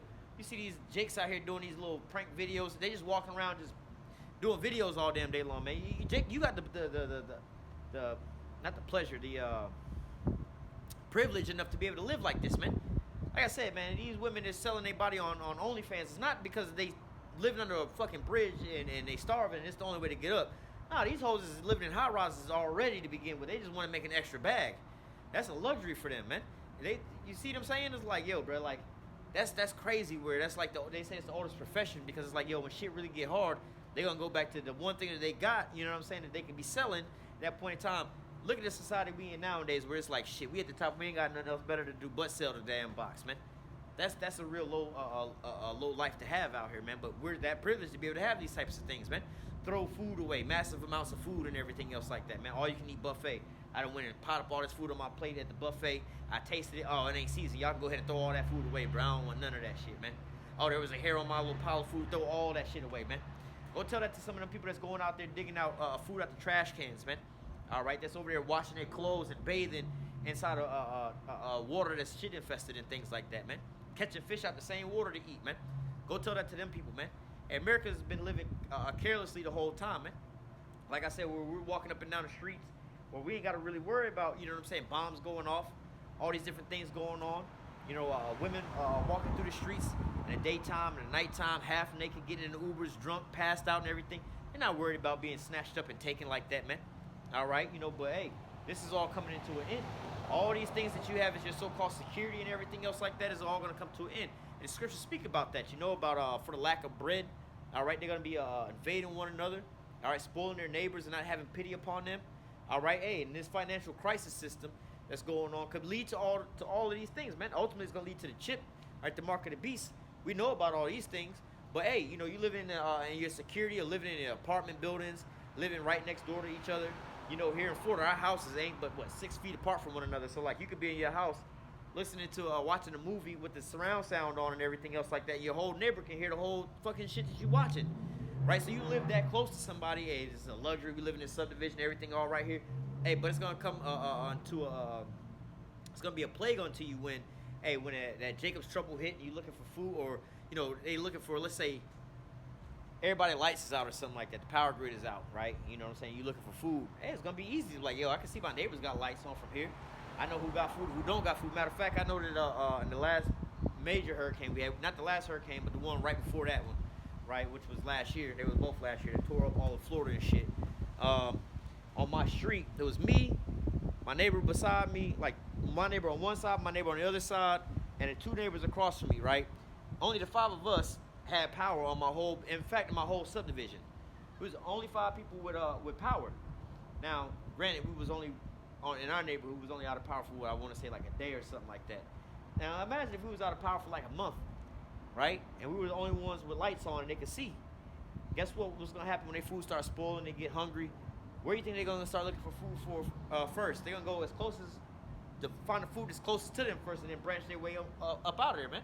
So if the neighbors, all they gotta do is look outside or look down the block and see that the lights is on, fuck it, we're gonna go over there and go get some food, man. So see, hey, you living in all this, living carelessly in these high-rise buildings, all these different things and stuff like that, man. All right, it's gonna come a point in time where all this is gonna become a so-called danger unto you, man. Everybody living it up on social media and everything. All these women, like I said, walking around half naked, all these different things. All right, you got the pleasures to do all those things, but guess what? All these things are gonna come back to bite you in the ass, man. All right. I remember was the pandemic came around. I had a female cousin living out in Atlanta. One of my other relatives had told me about this. How she posted up on Facebook, showing pictures of her with her pantry full of toilet paper and food and everything, while there's no more toilet paper and food going on out there. And she living downtown Atlanta, and one of them high rises, like, all right, people know you and shit like that. They see you on your social media. Don't be mad when these motherfuckers come run up in your spot. You know what I'm saying? It's just you and one of your female friends y'all live with. All right, man. You know what I'm saying? And y'all both, you know, they're not in a relationship, so they both deal with men. Having men coming in and out of the house, like, all right. But see, this is the pleasures that America has to be able to live with, man. But all this is coming to an end. All right, Jacob's trouble is about to flush all this safety and security down the drain, man. All right, all you people that's out here just living it up and everything, and you're about to revert back. That's that factory reset button, man. You know, you have all these people complaining about all these women, the feminists, and the MGTOW and all that. Hey, man, when the Lord hit that factory reset button, man, you ain't got to worry about trying to convert these hoes to being women again, man. All right, they either like my favorite saying, they're gonna get rich or die trying. They're gonna get rich by, like the scriptures say, Isaiah 4:1, 7 women shall take hold of one man. Those are gonna be the wise women that's gonna humble themselves down. That's gonna say, well, we'll eat our own bread and make our own, or we'll make our own bread and wear our, how is this worded? Like, let me just read it. It's right here anyway. Isaiah 4:1, it says, in that day, seven women shall take hold of one man, saying, we will eat our own bread and wear our own apparel. Only let us be called by thy name to take away our reproach. That's that factory reset button, man. They're going to be wanting to get with a man of the Lord and be coming back into that feminine state, man. That's what's going to revert these women back to being fresh, fit, feminine, whatever y'all be looking for and everything else like that, man. But you're going to only want to do this into what? A man of the Lord. So, you know, your time trying to get these women to convert, don't worry about it, man. Let shit get real. They living in comfort right now. Let shit get real out here, man. Again, they're going to be wanting, first of all, they're going to be looking for a real manly man, right? That's going to be the first step. They're going to be looking for a real, with that toxic masculinity, that's what the hell they're going to be looking for that time and that day, man. When people getting ravished out here in the streets, people kicking in door to door, stealing their food, all you hearing is screams and gunshots. They're going to be looking, them women going to be looking for toxic masculinity at that day to protect and be their hedge. But what is Jeremiah 30 and we can start at verse 5. Matter of fact, let's just go ahead and get it.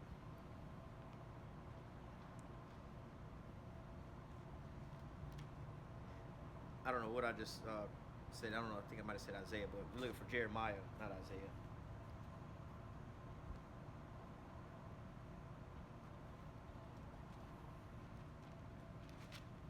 Jeremiah 30 and 5, it says, but thus saith the Lord, we have heard a voice of trembling, of fear, and not of peace. Ask ye now, see whether a man doth travail with child. Wherefore do I see every man with his hands on his loins as a woman in travail, and all faces turn to paleness. So, hey, even at that point in time, man, you know, like I said, first of all, these women are going to be looking for manly men in that day, right? All the beards, they're going to be, hey, he got a beard, all right, he a man. He all buff, swole, he a man, right? They're going to be looking for manly men. That's going to be their first criteria. But the moment they see them manly men, that toxic masculinity, a lot of those men going to be screaming like bitches in travail as well, too. Faces turn to paleness, man. They're not going to have no stability. Wisdom and knowledge is not going to be stability at their time. They're not going to be stable at that point in time, man. The only men that's going to be stable at that point in time and not having no fear on them is going to be what? The men of the Lord, man. And I can think back all these examples, man. Pandemic hit, man. Everybody was all panicking, going to the grocery stores. They was all walking around like this, mask over their faces, all looking around and everything. It was all shook, man. But then you had the brothers, the men of the Lord, walking through the grocery stores, no mask on, laughing, smiling, picking this up, picking that up, all in line where everybody over there trembling. They all scared. They're like, what the fuck do we do? Men and women. But looking at the men of the Lord, it's like, hey, man, they seem to be fine. What's going on with them? How come y'all just got an aura around y'all or something like that? Why y'all so happy at a time like this, man? Hey, y'all over here fighting over toilet paper and food and everything. Shit, we over here buying wine. We finna go party and shit. Oh, they know it's something different about these guys. Ain't even fazed by that. They're not dumb. They're not just oblivious of what's going on. No, there's something different about them. So even, like I said, those mentally men, that toxic masculinity, yeah, women gonna look for them first. But once they realize that, bruh, they even weak out here, they even feeble out here, they gonna revert back to finding the man of the Lord. We need the Lord. We need righteousness, man. So that's what's gonna wind up happening. But going back to this here place, being too comfortable in this here place, man. This is what this place has gotten you to be, dwelling carelessly to the point to where you're not even worried about none of the things that's really going on around you, man. All right. So going back to that Isaiah 47, it says, let's go back up to 7. It says, thou sayest that I shall be a lady forever, so that thou do not.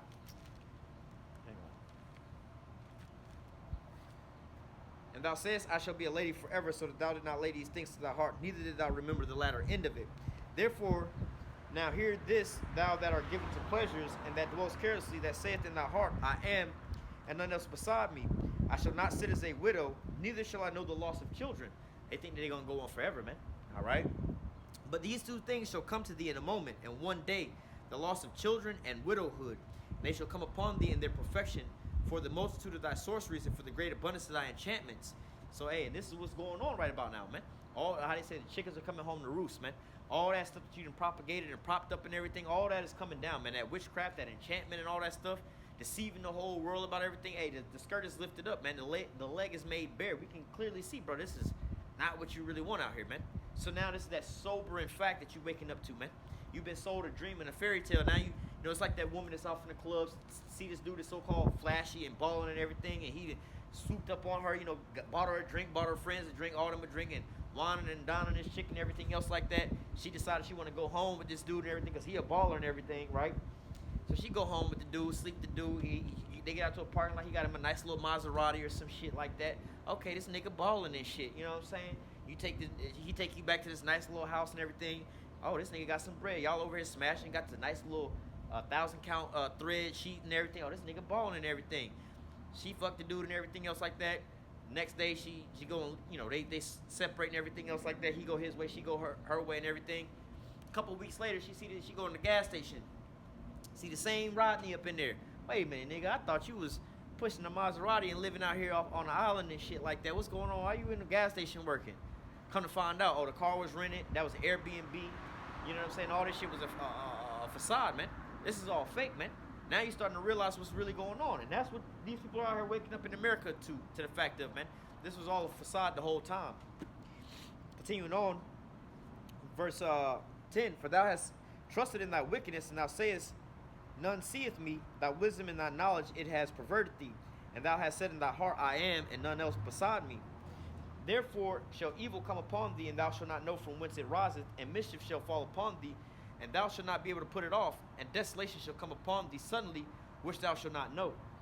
And like I said, man, over these last couple of years, you had everything back to back to back to back. You know, 2019, they were screaming, living their best life. 2020, the pandemic hit. Was it 2022? You know, they had to bounce, but, you know, everything was shut down. 2021, forgot what happened in 2021. It went away like that quick. 2022, you had the war with Russia. All right, that then popped off. All right, now we're over to the point where you have escalations where you have, no, I guess that was 2021. Last year's 2022. But anyway, whatever it was. Now you have these skirmishes popping off between China and Taiwan and America. All right, more provocation between Russia and America with the drone situation that's going on, man. All right, you got these banks that's collapsing over here. Again, infrastructure that's collapsing here in America and everything else like that, man. So now all this here stuff is coming up. You don't know what's going to take you out. Or the January 6th scenario, talking about some arresting Donald Trump on Tuesday type scenario, and calling for more protests. So you got the Americans divided on one another's throat. You know, Jake also divided with these Edomites and the police. They over there burning down cities and things like that, man. All right, not to mention, you know, you got internal conflict, domestic conflicts, and then international conflicts, man. So, hey, man, they don't know from which side where the fall going to come from. Is it going to be an internal affair that's going to bring America down? Is it going to be the Jake versus the police, or whatever the little groups is called versus the police? Is it going to be January 6th, the Bidens versus the Trumpers and everything else like that? Or is it going to be an outside threat from Russia? Or is it going to be from China? Is it going to be from Iran? Or is it going to be from the banks just collapsing? Where is it going to come from? What's going to bring us all to an end? All right? It says, verse 12, stand now in thy enchantment with the multitude of thy sorcery, where thou hast labored from thy youth. If so, thou shalt be able to profit. If so, thou mayest prevail. And thou art wearied in the multitude of thy counsel. Let now the astrologers, the stargazers, the monthly prognosticators stand up and save thee from these things that shall come upon thee. Behold, they shall be as stubble, and the fire shall burn them. They shall not deliver themselves from the power of the flame. They shall be a cold. There shall not be a cold or warm, nor a fire to sit before. Thus shall they be unto thee. Thus shall they be unto thee with whom thou hast labored. Even thy merchants from thy youth shall wander, every one to his quarter, and none shall save thee. You know, going into your allies and everything else like that. Now they're starting to go back to, you know what? Let us find a different way instead of dealing with America. Let's see. Prime example, Saudi Arabia. All right, and then the BRICS nations, right? You know, they labored together from their youth, and how they got to where they at now as far as their riches and things like that. But now all of a sudden they're being turned back to go looking into their enemies, man. All right. So hey, we see all these different things that are coming up and coming into play. All right, painting this here picture of what prophecy being fulfilled, man. All right. Let me grab. Matter of fact.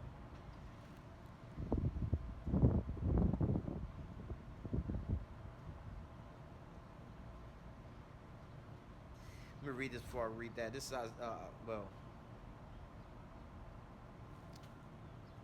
I'm gonna grab this. Let me read this and then we'll go back to that. Revelation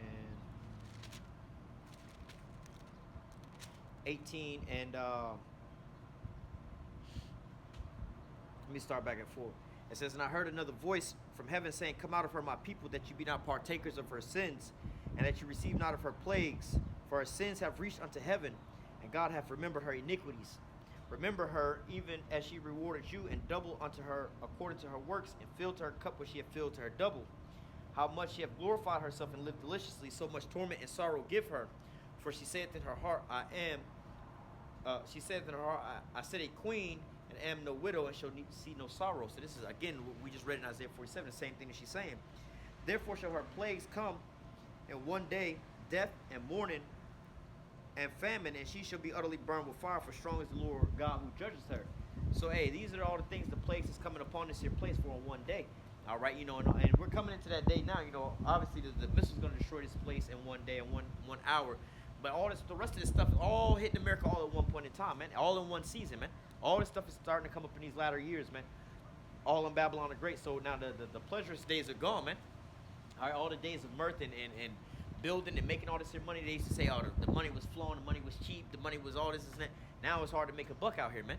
All right, a lot of people are pulling out of the systems like, you know what, we didn't have our fun here. It's just, this cow is over milk, man. Well, it's time to go in and go find something else out here, man. All right. All right, we're going to close out with these precepts real quick. And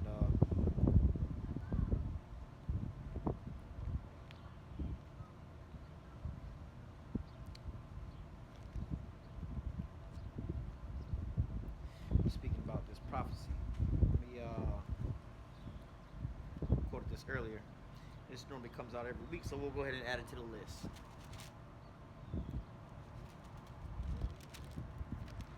Habakkuk 2 and 3. It says, and this is all ripped out, but it says, for the vision is yet for an appointed time, but at the end it shall speak and not lie.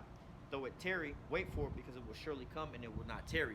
All right, and the vision is speaking of these prophecies of what the Lord said.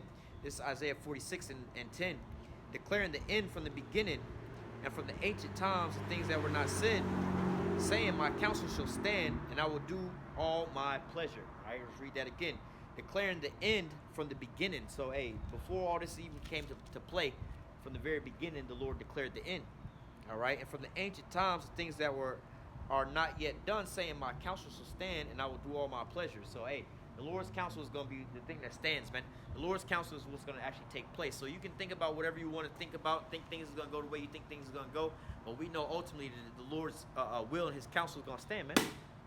We're coming into the end of Esau's system and everything else like that, to the point to where if I get out the way over there, we're coming to the end of Esau's system to where, you know, Babylon the Great is circling the drain, man. All right, this economy is collapsing to the point to where, hey, you know, the only thing left for them to do is to drop what? The MOTB, man. Which, like the scripture say, when he's about to fill his belly, the Most High shall rain it upon him while he is eating. He's going to flee from the iron weapon, which is what? Those nukes, man. So we know by measuring time diligently in itself, all right, by looking at the prophecies, the visions, we almost up out of here, man. We're at the end. All right, so now it's hot time to wake out of sleep, all right, and to repent, come back into the Lord, man. All right, and with that, I'm going to give all praise, honor, and glory to Yahweh, Bahashim, Yahushua, Bahashim, Rakakudash. Double honor to the apostles and elders, the great millstone that taught us his truth and every will. And salutation and much love for you, Akim, pushing his truth and sincerity over the four corners of the earth, and enduring afflictions to feed and edify the elect. Until next time, I say stay strong. Shalom.